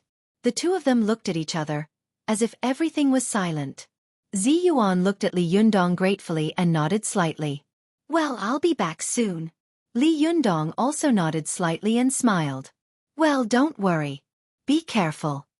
The two of them were talking like ordinary friends, but behind every word, there was a sincere feeling that neither of them was willing to admit publicly. Zi Yuan wanted to tell Li Yundong, "I'm not leaving forever," to make him feel at ease. And Li Yundong also understood her thoughts very well. He wanted to tell her, "But it doesn't matter. I don't mind." Only the two of them could understand what they were thinking. At this time, Ruan Hongling also rushed to Zi Yuan's side, grabbed her arm with both hands, and said angrily, "Shiji, don't go. Now that I thought of looking for you, where did you go before?" Ruan Hongling was a stubborn person. Previously, she was the one who missed her master the most, but now that she heard that her master was still alive, she was also the one who was the most angry and couldn't bear it. Zi Yuan smiled and reached out to tidy the hair around Ruan Hongling's ear. She said softly, "Don't be silly. No matter what, He is our master. A teacher for a day, a father for life. You're being disrespectful. There were tears in Ruan Hongling's eyes. She stubbornly turned her head to the side and said, "Then you go." "I won't go." Zi Yuan shook her head helplessly and said with a smile, "Master knows that you won't go, so he didn't ask you to go." When Ruan Hongling heard that, she became even angrier. She stomped her feet and said, "Annoying, annoying. He has always looked down on me in his heart." As she said this, she covered her face and cried as she left. The people in the tea house saw that the joyful atmosphere had turned into such a depressing one in the blink of an eye. For a moment, they looked at each other and didn't dare to speak. Seeing that she was leaving, Li Yundong hurriedly shouted, "Hey, Hongling, where are you going? Don't run around." Zhou Qin immediately said, "I'll go after her." Li Yundong nodded and said, "Okay." Zi Yuan sighed softly and said, "It's okay. She's just throwing a tantrum. She'll be fine in a few days. I'll go back to Mount Longhu now and come back tonight at the latest." Li Yundong thought for a moment and looked like he wanted to say something but stopped on second thought. Su Chan, who had been looking at the two of them, suddenly said, "Yundong, go with Sister Zi Yuan." Her words were so sudden that both Zi Yuan and Li Yundong were stunned. Zi Yuan quickly said, "No, I can go by myself."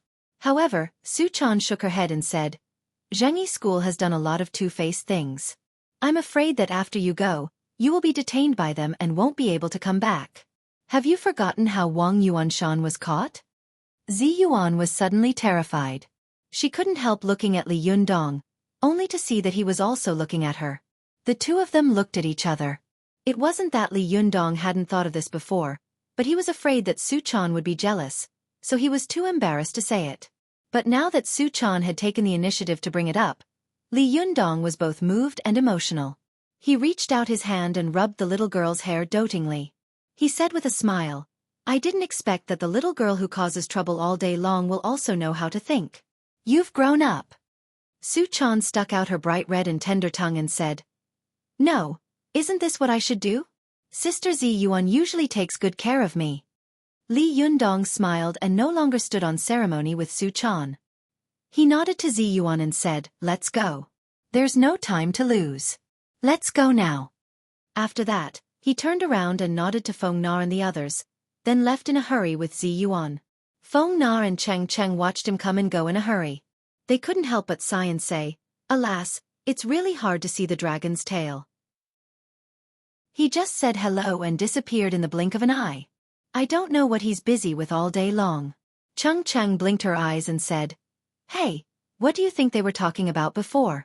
They made it seem like they were filming a TV series. What were they doing? What do they mean by real people?" Feng Na shook her head and said, "Don't think about it. It's useless to think about these things. When Li Yundong wants us to know one day, he will naturally tell us. If he doesn't want us to know, it may not be a good thing for you to know." Cheng Cheng's face was filled with awe. She gave him a thumbs up and said, "You're good. You're a qualified mistress. You have to carry forward this kind of style of not caring about anything and only gambling on tomorrow with your youth." Feng Na was so angry that she laughed. She stretched out her hand to pinch Cheng Cheng under the table. She gritted her teeth and scolded, "Will you die if you don't speak? Be careful that I go back and tear your mouth apart." Cheng Cheng had naturally experienced the power of Feng Na's 9 white bone claws. She quickly raised her hands and said with a smile, No, I admit defeat, okay? There are people watching. Save me some face."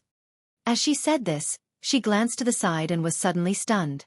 She asked curiously, "Hey, where's Yan Hua?" At this time, Feng Na also looked up and saw that the seat where Yan Hua had been sitting had disappeared. Feng Na also said curiously, "Strange, wasn't he there just now? Why did he disappear in a blink of an eye?" But they didn't take it to heart, and in the blink of an eye, they forgot about it. After Li Yundong and Zi Yuan found an empty corner, they flew together toward Mount Longhu. After flying for a short while, they landed at the foot of Mount Longhu. Zi Yuan came to the foot of the side peak where the Linggong sect was located. But when she was about to go up the mountain, Li Yunyang stopped her and said, "When you get here, you can go up alone. If there is any movement, I will be there as soon as possible." Zi Yuan's current strength was no less than that of Wang Yuanshan 10 years ago. It was absolutely impossible to catch her without making a sound. Once someone wanted to deal with her, there would definitely be a lot of movement. With Li Yundong's current realm, he could reach the top of the mountain in an instant. If he wanted to save her, he could do it in the blink of an eye.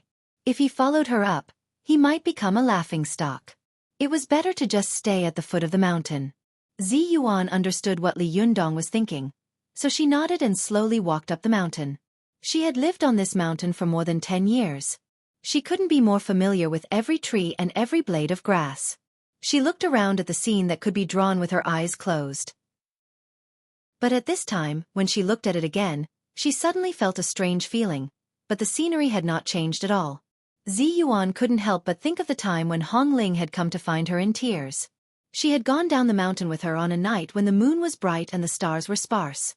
From then on, her life had changed. Zi Yuan thought about her cultivation in the past 10 years, and then thought about everything that had happened after she had gone down the mountain. Suddenly, she felt that in just a few months, more things had happened than she had done in the past 10 years of hard work. Zi Yuan sighed softly, but suddenly, a very magnetic voice came from behind her. Zi Yuan, why are you sighing? Hearing this voice, Zi Yuan's body trembled. Only then did she realize that she had been thinking about something along the way. In a daze, she had already reached the top of the mountain. At this time, a green pine tree in front of her was like a big canopy umbrella, shrouding her head in lush greenery. An handsome, and elegant man was standing in front of a huge rock. One of his hands was behind his back, and the other hand was gently pressed in front of the rock. He was smiling at her. Master, master. Zi Yuan's voice trembled slightly, but she quickly knelt down, bowed deeply and kowtowed. Disciple Zi Yuan greets master. Wang Yuanshan had a faint smile on his face, but his eyes looked at Zi Yuan meaningfully. He slowly asked, get up. Don't be polite with your words, but you're cursing me in your heart. That girl Hong Ling must hate me very much, right? Zi Yuan's body trembled and she bowed even lower. I don't dare. Hong Ling also misses you very much. Wang Yuanshan stared at Zi Yuan for a long time before he shook his head and said, You don't mean what you say. Hey, get up. You know I don't like people who kowtow to me, nor do I like people who follow me around. If you behave like this, then I won't recognize you as my disciple. Only then did Zi Yuan get up. She lowered her head slightly and said softly, Master, why did you ask me to come here? Wang Yuanshan's eyes became more and more strange. He looked at Zi Yuan up and down carefully and asked strangely, Aren't you curious why I pretended to be dead at that time? Why did I leave you behind? Zi Yuan smiled bitterly. What else could it be? Isn't it because of Senior Ao Wushuang? Wang Yuanshan sighed softly.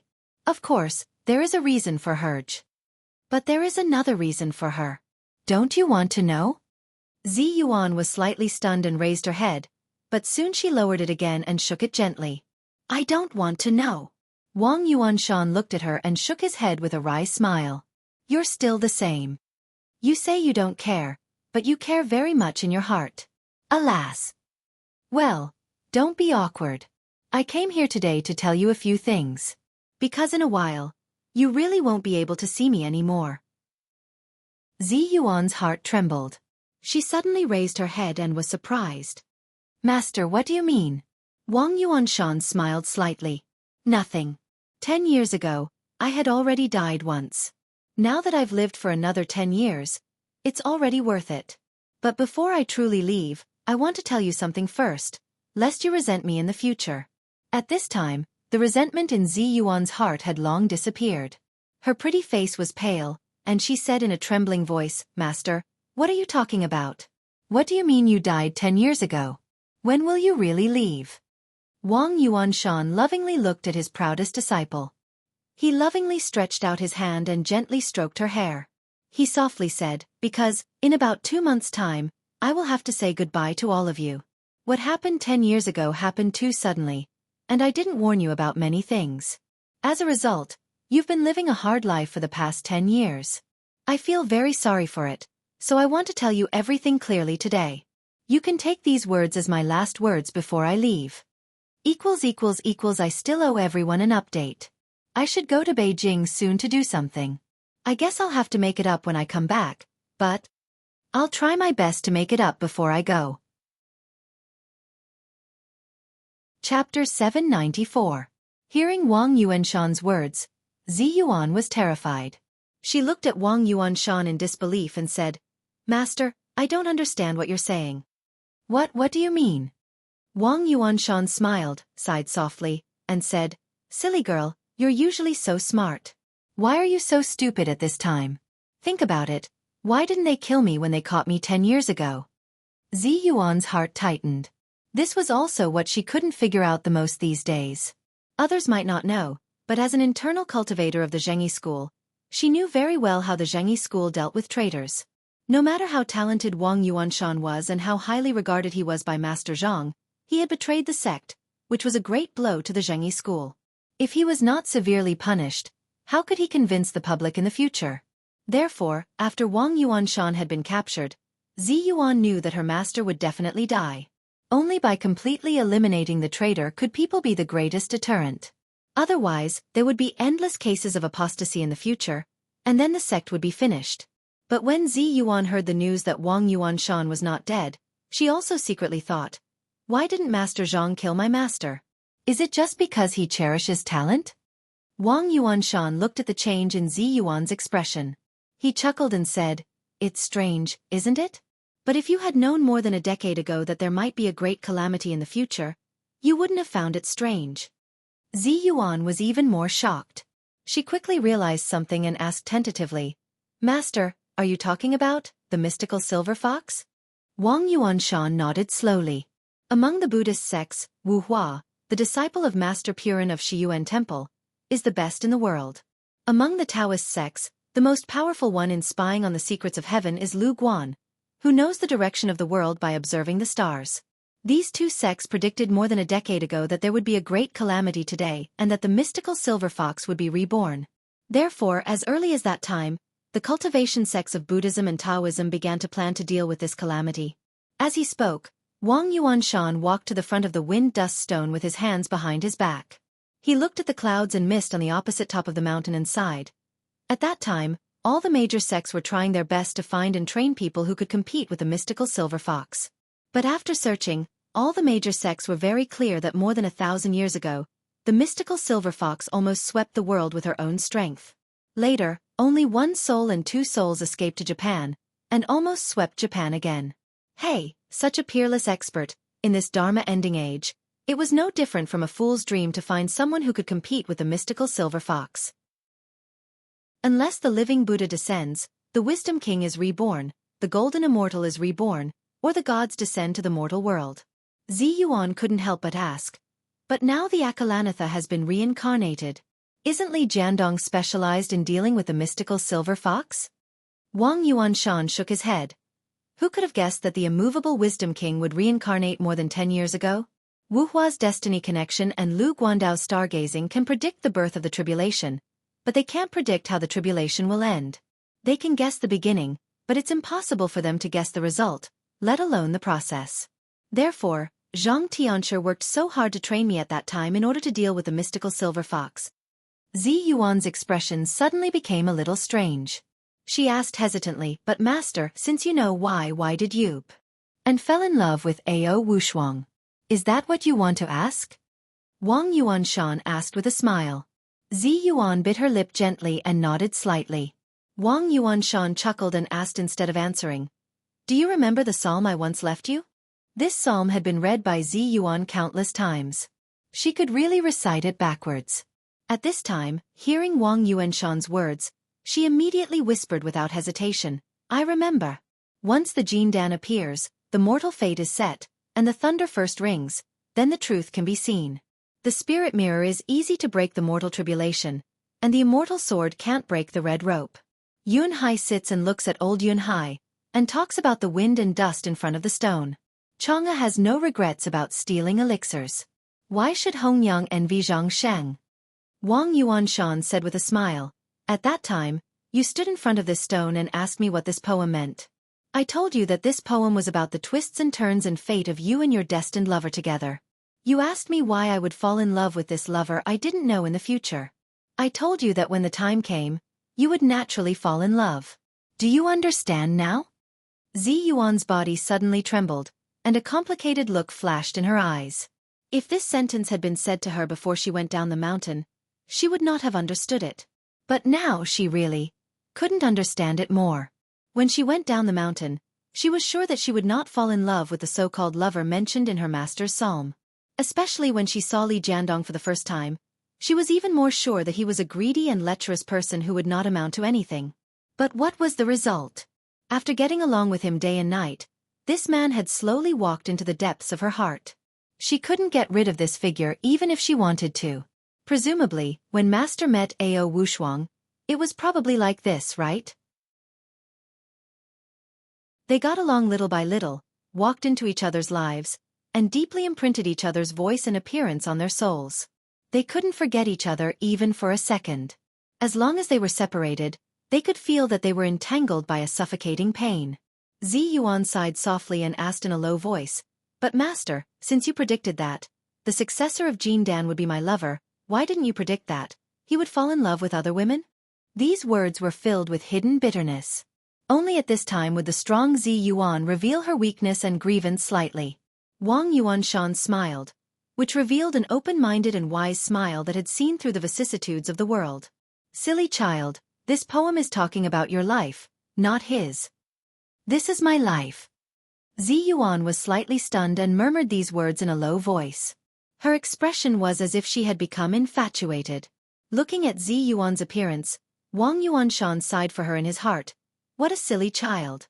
She is usually cold and cheerless, as if there is nothing in the world that she would care about, but in fact, deep in her heart, there is a tenacity that she can't bear to give up. Wang Yuanshan looked at Zi Yuan fixedly. After a long time, he sighed and said, "My meeting with Ao Wushuang was destined. It can be said that it was deliberately arranged by someone. The purpose was for me to break into the Fox Zen school and figure out the direction and plan of the Fox Zen schools. But I didn't expect that Ao Wushuang and I would fall in love." Zi Yuan couldn't help but laugh helplessly. Fate made fools of people. There was nothing more dramatic than this. Wang Yuanshan also shook his head and said with a smile, "It was just a play, but I didn't expect it to become real." At that time, Zhang Tianshi knew that I had betrayed the sect because of Ao Wushuang. He was furious and swore that he would take my head. Later, Brother Kong Yun lured me into the trap, and I was captured by many masters of the Zhengyi school with the power of the magic formation. Originally, Zhang Tianshi wanted to kill me to frighten the many disciples of the sect. But Brother Kong Yun begged me, saying that if I died, I was afraid that no one would be able to deal with the disaster 10 years later. So, after Zhang Tianshi and many Sherbo at that time discussed it, they decided to spare my life for the time being, but they said that Ao Wushuang must not be spared. Zi Yuan's heart trembled. She knew that if Zhang Tianshi and the others insisted on this opinion, Ao Wushuang would have been dead by now. But why was Ao Wushuang still alive? Seeing her puzzled expression, Wang Yuanshan smiled and continued, "Yes, you must be wondering why Ao Wushuang is still alive. The reason is very simple. It's because I took the initiative to make a deal with them." "What deal?" Zi Yuan reacted very quickly. She faintly smelled an ominous aura, which had something to do with Wang Yuanshan saying that she would die soon. Wang Yuanshan said lightly, "Zhang Tianshi and the others promised to let Ao Wushuang go, and I promised to be trapped in the absolute love extinguishing formation willingly." Zi Yuan suddenly took a deep breath. The absolute love extinguishing formation? This is too cruel, isn't it? Zi Yuan naturally knew the power of the absolute love extinguishing array. It was originally a magic array invented by Buddhist cultivators, but later it was learned by Taoist cultivators and used to deter those cultivators who attempted to marry the alien race. However, although this formation was powerful, as long as human cultivators did not go out of the formation, there would be no danger. Even if a demon wanted to enter the formation, it would only slowly wear down the demon's demon chi and spiritual power, and it would not be able to instantly kill the demon. Besides, the mystical silver fox would not be so stupid as to go into the absolute love extinguishing formation by herself. Master said that she would die soon. Where did this come from? Could it be? Zi Yuan's heart suddenly skipped a beat, and her eyes widened. Suddenly, she whispered in disbelief, "Master, do you mean that if the mystical silver fox recovers her power in the future, you will go out to fight her?" Wang Yuanshan looked at Zi Yuan fixedly, smiled slightly, and nodded slowly. You are worth teaching. Zi Yuan's body trembled, and she couldn't help saying in a hoarse voice, Master, if you go out to fight the mystical silver fox, you will attract the 9-heaven divine night thunder. Wang Yuanshan said slowly, Yes, this is the agreement I reached with Zhang Tianshi and the others. They let Ao Wushuang go, and I will die with the mystical silver fox at the cost of my own life. Zi Yuan only felt that there was a thunder in her head. Buzzing. It was not easy for her to see her master again. How could this be the result? Zi Yuan's body was on the verge of collapse. She subconsciously shouted, No, it can't be like this. They are too selfish to do this. It's too much. Wang Yuanshan looked at Zi Yuan lovingly, shook his head, and said, When the nest is overturned, there will be no intact eggs. If the mystical silver fox really recovers all her power, with her character, she will definitely take revenge. At that time, the world will be in chaos. It will not only be us cultivators who will suffer, but also those innocent mortals in the secular world. The reason why I promised them was not only to protect Ao Wushuang, but also to protect the people in the world. Therefore, I don't resent them, and I hope you don't resent them. They just want to protect the incense in the cultivation world so that it can continue to be passed on. Zi Yuan was well-educated and reasonable. Naturally, she knew that Wang Yuanshan was right, but no matter how rational she was, she couldn't accept such a thing. She just shook her head hard and tried to hold back the tears in her eyes. Wang Yuanshan gently reached out his hand, stroked her hair, and said softly, Well, I've told you the cause and effect of the matter. In addition, the reason why I called you here today is to tell you not to attend the inauguration ceremony of the Linggong sect in the future. This sect has been passed down for more than 1,000 years. If it is destroyed, it is destroyed. There is no banquet in the world that does not come to an end. Don't be confined by these things. Don't be like me.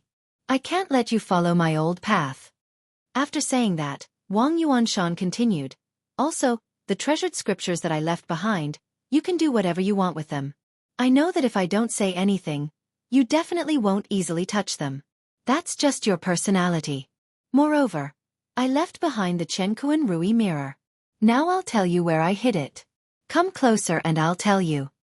At this time, Zi Yuan's eyes were misty with tears.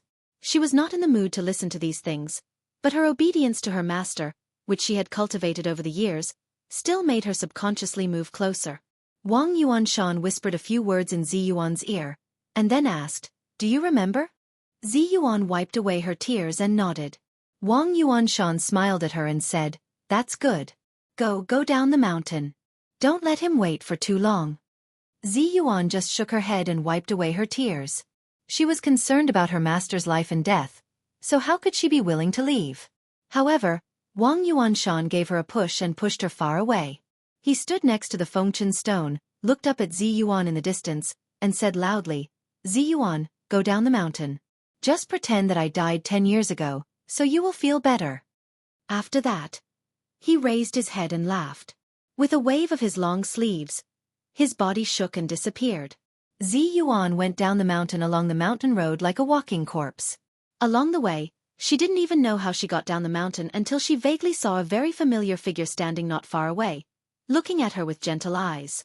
Only then did she realize that she had arrived at the foot of the mountain, and he was looking at her in front of her. At this moment, Zi Yuan looked at Li Yundong and could no longer control her heart. She threw herself into his arms and burst into tears.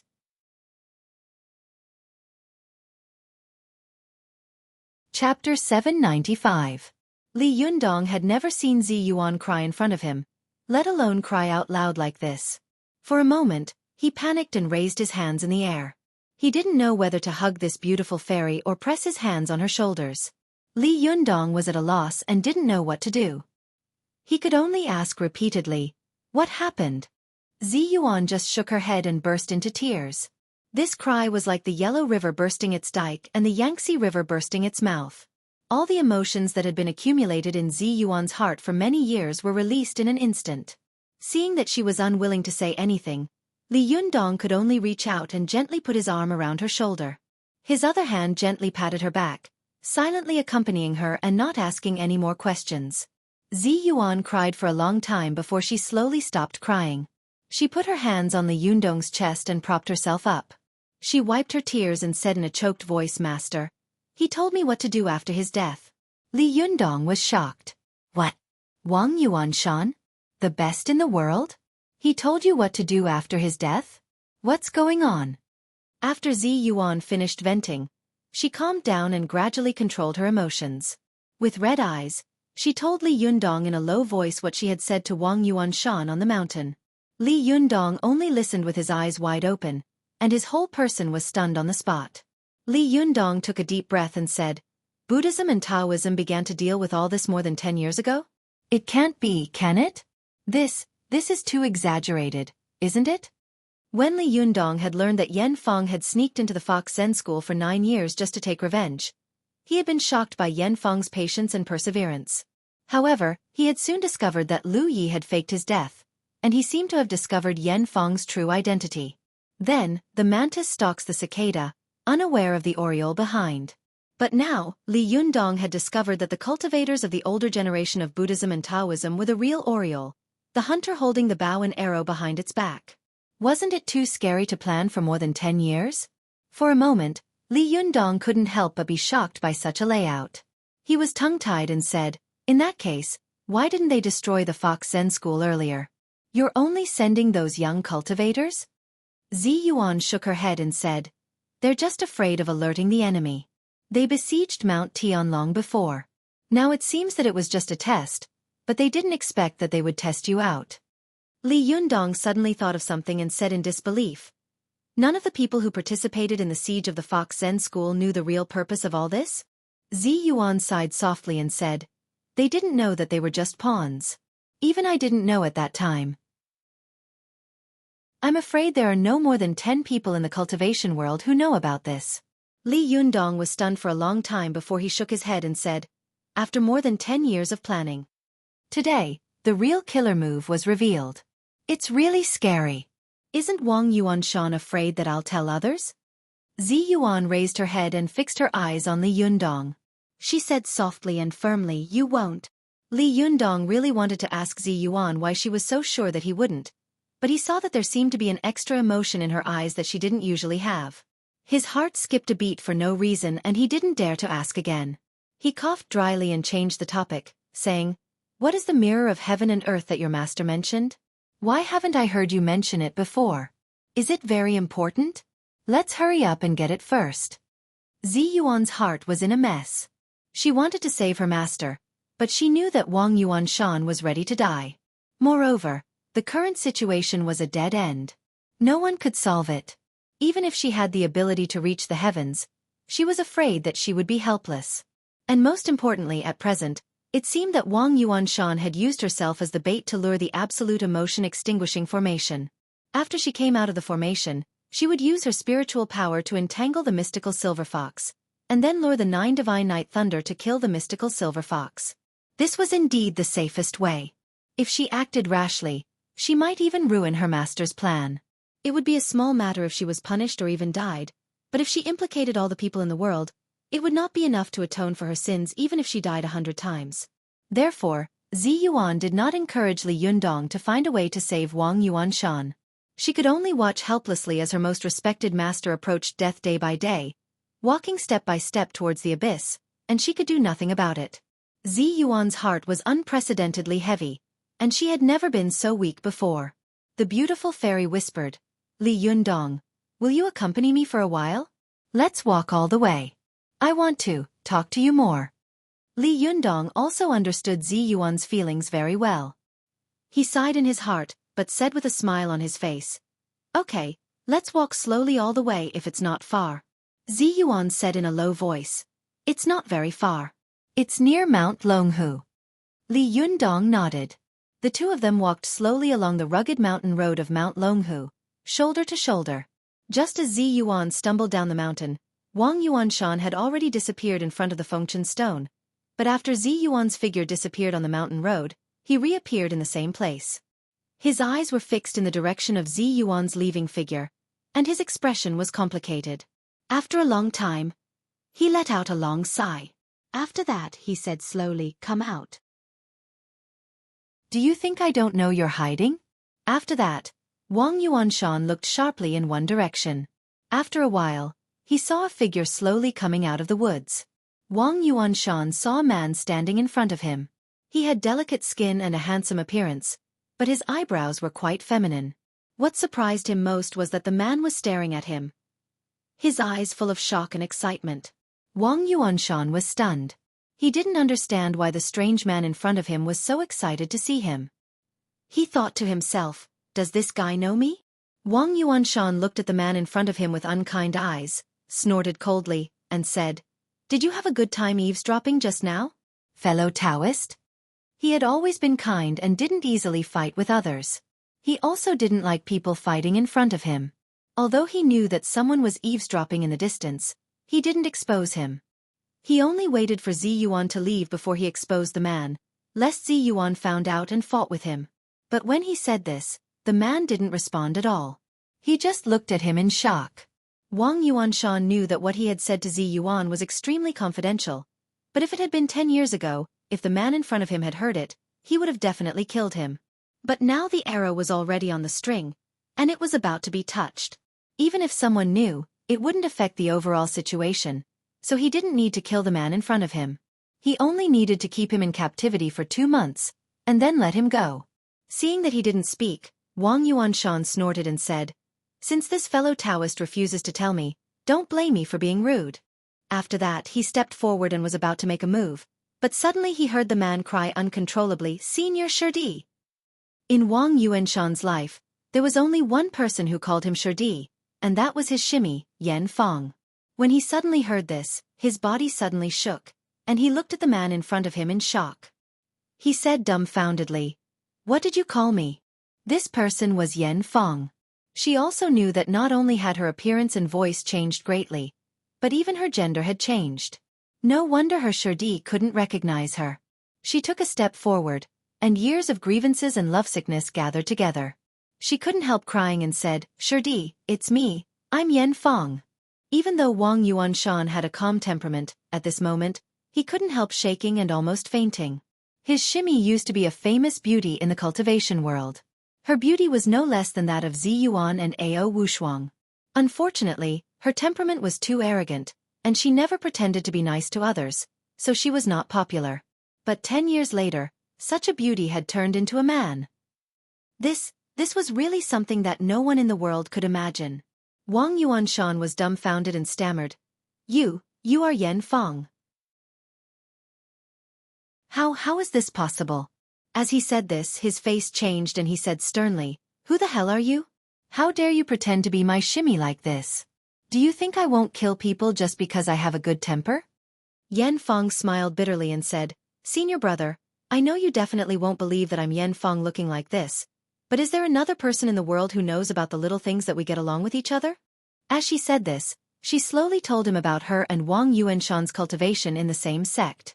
Even if it was a trivial thing, she was very familiar with it. In the past, she was proud and arrogant, and she didn't take anyone in the world seriously. Even if it was a person like Zhang Tianshizi of the Zhangyi school, she would only look at him a little more, but it was impossible for her to praise him more. She was such a proud person, but she only loved Wang Yuanshan and believed that he was her lover. She just liked him silently in her heart and didn't show it on her face or mouth. Wang Yuanshan only regarded her as his sister, and there was no romantic relationship between them. But at this time, when he heard Yan Fong talk about the trivial things in the past, his heart suddenly trembled. He knew that the person in front of him must be Yan Fong, and only she knew so much about him.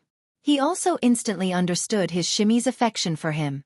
In the world, only those who loved someone deeply could remember every little detail of this person so clearly, just like how he could remember every little detail of his relationship with Ao Wushuang as if it were his own family treasures. Although Wang Yuanshan didn't love Yan Fong, it would be a lie to say that he had no feelings for his shimmy. It was just that this kind of feeling did not involve love between a man and a woman. It was just the love between a brother and a sister. He saw that Yan Fong, who had been peerless in the past, had now become a cultivator who looked neither male nor female. He seemed to empathize with her pain. This sentimental man in the world felt as if his heart was being twisted by a knife, and his eyes turned red. He said in a trembling voice, "Shimmy, how did you become like this?" When he called her Shimmy, Yan Fong couldn't help but burst into tears.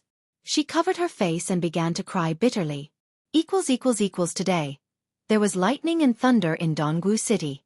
Fellow Taoists, does anyone want to go through the thunder tribulation? What? Don't you know which city Dongwu City is? Well, go to Baidu and search for Shantang to see which city this place is. Chapter 796. Yan Fong was extremely strong-willed and tolerant. If she hadn't seen Wang Yuanshan, who was closest to her, it would have been impossible to see her shed a tear. Wang Yuanshan knew his Shimi very well. He had known her for decades, but this was the first time he had seen her cry. Wang Yuanshan's heart ached when he saw this. He couldn't help but want to comfort her, but Yan Fong immediately took a step back and shouted hoarsely, "Don't come over." Wang Yuanshan immediately stopped and said in pain, "Shimi, what happened?" Yan Fong had heard everything clearly. She also knew that her Xixiang still loved Ao Wushuang, and that in 2 months, her Xixiang would probably die generously. She didn't want to tell Wang Yuanshan that she had lurked in the Fox Zen school for 9 years in an attempt to take revenge, because she knew that if she said this, not only would Wang Yuanshan not appreciate her, but he would also blame her. Wang Yuanshan knew her, but she knew Wang Yuanshan better. Moreover, if she were still a girl at this time, she could tell him everything, but now, Yan Fong felt as if a knife was being twisted in her heart. She cried bitterly and said, "Xixiang, don't ask. Please don't ask." Wang Yuanshan knew that Yan Fong was strong-willed and even a little headstrong. Now that she had become like this, there must be some unspeakable difficulties. He had never seen Yan Fong's nephew, and he didn't know that Yan Fong had occupied his nephew's body. But seeing Yan Fong like this, he felt even more pity for his Shimi. He just sighed heavily and said, Okay, I won't ask, but Shimi, why did you come to me today?" Yan Fong suddenly raised her head and shouted with tears in her eyes, "Do I have to come to you for something else?" Wang Yuanshan was speechless. He didn't know how to face his infatuated junior sister. He lowered his head and sighed deeply. "Junior sister, I know how you feel about me. However, I believe that you have heard it just now. A calamity is about to come. When the nest is overturned, no eggs will remain intact. You should hide as far as you can. Don't drag him into this." Yan Fong wiped away her tears and gave a sad smile. She looked at Wang Yuanshan with a complicated look in her eyes and said slowly, "Senior brother, I have become neither a man nor a woman. Although my cultivation has progressed by leaps and bounds, my heart is filled with remorse and hatred. I really want to be a woman again. But I know senior brother has a magic treasure that can help me realize this wish." Wang Yuanshan blurted out, "Will of Universe Mirror." Yan Fong nodded slowly. "That's right. Senior brother, are you willing to give this magic treasure to me?" Wang Yuanshan suddenly looked embarrassed. "But I've already promised to give it to Zi Yuan." Yan Fong knew that Wang Yuanshan had another secret magic treasure in addition to the Bahuang and Liuhe sword, the sky-reaching glazed mirror, and the purple-gold Luo jade plate. Wang Yuanshan had only occasionally mentioned this magic treasure to them, but they had never seen him use it. This magic treasure was extremely important, so important that Wang Yuanshan thought that all the magic treasures of the Linggong sect together were not as important as the heaven and earth Rui mirror. Therefore, he had deliberately hidden this magic treasure and only told his disciple and Shimi the location of the treasure. No one else even knew about the existence of the heaven and earth Rui mirror. When Wang Yuanshan had betrayed the sect, he had been quickly wiped out by the Zhengyi school. All of this had happened so suddenly that Wang Yuanshan hadn't had time to tell Zi Yuan and Yan Fong that he had moved the heaven and earth Rui mirror before he had been arrested. Not only Zi Yuan, but Yan Fong had also searched for this magic treasure many times, but to no avail. Now, all of Yan Fong's hopes were pinned on this magic treasure. She knew that if the heaven and earth Rui mirror fell into Zi Yuan's hands, it would definitely be her nightmare. She would never be able to surpass Li Yunyang in her life. Yan Fong couldn't help but say loudly, "I am your Shimi and her Shu. You would rather give it to her than to me? Besides, as long as I recover my female body, I will immediately return it to her. Don't you believe me? Do you want me to swear to God?" Wang Yuanshan knew that although Yan Fong had a strong personality, she was also a person who kept her promises. She had a heroic character and would definitely do what she had promised, no matter how difficult and dangerous it was. He thought for a moment and sighed. "Well, I'll tell you. But you'd better make it clear to Zi Yuan. Don't have any grudges between you and your nephew because of such a thing. Uncle and nephew? Yan Fong couldn't help but look at her male body. She couldn't help laughing strangely, and tears slowly flowed down her cheeks. Now we're really uncle and nephew. The seniority in the cultivation world originated from the tradition of favoring men over women in ancient times. Although she was a woman, she still called her Shu or Sherbua instead of Shergu or Sherson. Yan Fong's words were full of pain, and Wang Yuanshan sighed when he heard them. But he didn't know that Yan Fong's temperament had changed greatly in the past 10 years. In order to get revenge, not only had her personality changed, but even her appearance and gender had changed. But the only thing that hadn't changed was her love for Wang Yuanshan. It was just that she was now a man, so she didn't dare to tell Wang Yuanshan about her feelings. She just wanted to obtain the Cosmos Rui mirror, take revenge, and regain her womanhood. Wang Yuanshan hesitated for a long time. In the end, his feelings for his shimmy overcame his worries. He also believed that his shimmy would keep her promise, so he told Yan Fong the location of the treasure. When Yan Fong heard Wang Yuanshan tell her the location of the mirror of heaven and earth, she was ecstatic and immediately wanted to fly to the treasure. But she moved. After taking 2 steps, she couldn't help but turn around and look at Wang Yuanshan in a daze. She knew that once she left, it was very likely that she would never see her Shirdi again. She couldn't help but ask Shirdi, "Did you ever like that woman named Yan Fong?" Yan Fong was now beyond recognition. Seeing that her Shirdi was still handsome and elegant, she couldn't help but feel inferior and didn't even dare to ask directly. Wang Yuanshan naturally knew Yan Fong's pain. For a moment, his eyes were blurred, as if he remembered the time when he and his shimmy had just met 10 years ago. At that time, he was a handsome young man and she was a budding beauty. The two of them cultivated day and night. Although they did not officially become Taoist companions, they were extremely close. It was really like the saying, the first time a concubine covers her forehead, the first time a flower is folded in front of the door. My husband rides a bamboo horse and goes around the bed to play with the green plums. They lived together for a long time, and there is no grudge between them. Although Wang Yuanshan was a great cultivator who had long seen through the world of mortals and was only one step away from ascending, even immortals had their own fetters. How could the feelings of the mortal world be forgotten just because one said so? Wang Yuanshan recalled the past and was stunned for a moment. He whispered in a daze, 10 years of romance, 10 years of dreams, one happiness is all for nothing. Forget all this shimmy.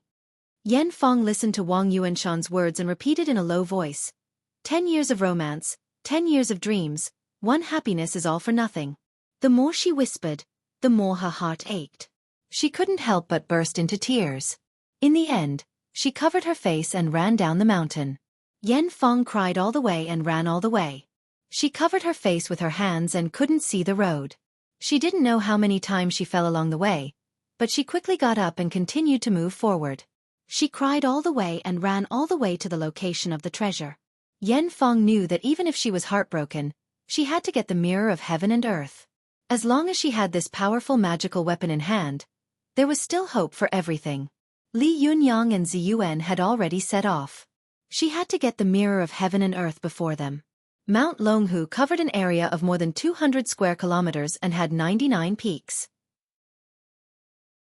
If Wang Yuanshan didn't tell her which peak it was hidden on, she might not be able to find this palm-sized mirror even if she searched for it for a lifetime. What's more, with Wang Yuanshan's cultivation, if he wanted to hide something, he could easily hide it under the ground. Even if others dug 3 feet into the ground, they would never be able to find it. Yan Fong had looked for this powerful magical weapon several times before. She had almost turned this side peak upside down, but Wang Yuanshan had hidden it on an extremely inconspicuous side peak. This side peak had no name. It was neither high nor short among the 99 peaks. Yan Fong followed Wang Yuanshan's guidance and went all the way up the east side of the mountain road. She came to a steep rock face.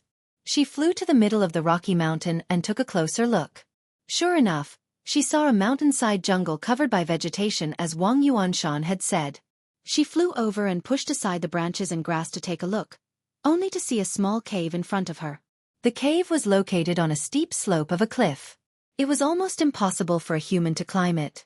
Only cultivators could fly up and take a closer look. Moreover, The outside of the cave was covered with dense branches and leaves. If she didn't point it out specifically, she wouldn't be able to see anything unusual even if she flew close. Yan Feng flew in and felt that the cave was so narrow that it could only accommodate one person walking side by side. If she wanted to go inside, she had to bend down and lower her head. Yan Feng cast a spell and walked inside with a ball of flame in her palm. After walking for about 10 meters, she saw an inconspicuous stone spit out from the moss-covered rock wall. The stone looked like a person's nose. Although it had a strange shape, it did not attract any attention in this cave full of strange rocks. At this time, Yan Feng squatted down in front of the stone and quickly dug the hard stone ground with her hands. If she hadn't cultivated to the Yongshan phase at this time, the hard stone surface would have been difficult for her. She couldn't dig the hard stone ground at all. Yan Feng gritted her teeth and dug the ground with her bare hands. After digging down about half a meter, she saw a beautifully carved, palm-sized round mirror lying quietly in the pit. Although the mirror was covered with dust, Yan Feng could still feel an inexplicable power lingering around the powerful magical weapon, which was faintly discernible. Yan Feng was shocked. She quickly picked up the mirror, and then carefully touched the pit with her hands. After confirming that there was nothing, she ran out of the cave. She knew that Zi Yuan and Li Yunyang were also rushing here. It was really a blessing for her to get the mirror of heaven and earth before they did. Yan Feng did not dare to stop. She took the mirror of heaven and earth and flew far away before she dared to stop. Carefully looking at the magic treasure in her bosom, her body trembled violently. She was so happy that she could not restrain herself. She could not help but raise her head and laugh out loud. This laughter was full of bitterness and sorrow, but also joy and excitement. She knew that her misfortune had finally turned for the better, and her luck had finally turned for the better. With the mirror of heaven and earth, the #1 powerful magical weapon in the cultivation world, it would not be a dream for her to break through the Jinshan, cross the Thunder Retribution, and even reach the Golden Immortal level in the future. Yan Feng reached out to press the surface of the mirror and poured her Xueqi into it with trembling hands, trying to make the powerful magical weapon recognize her as its master. However, Yan Feng was shocked to find that no matter how much Xueqi she injected, the mirror of heaven and earth did not move or react at all, as if it was just the most ordinary mirror. This is impossible. Yan Feng couldn't help widening her eyes.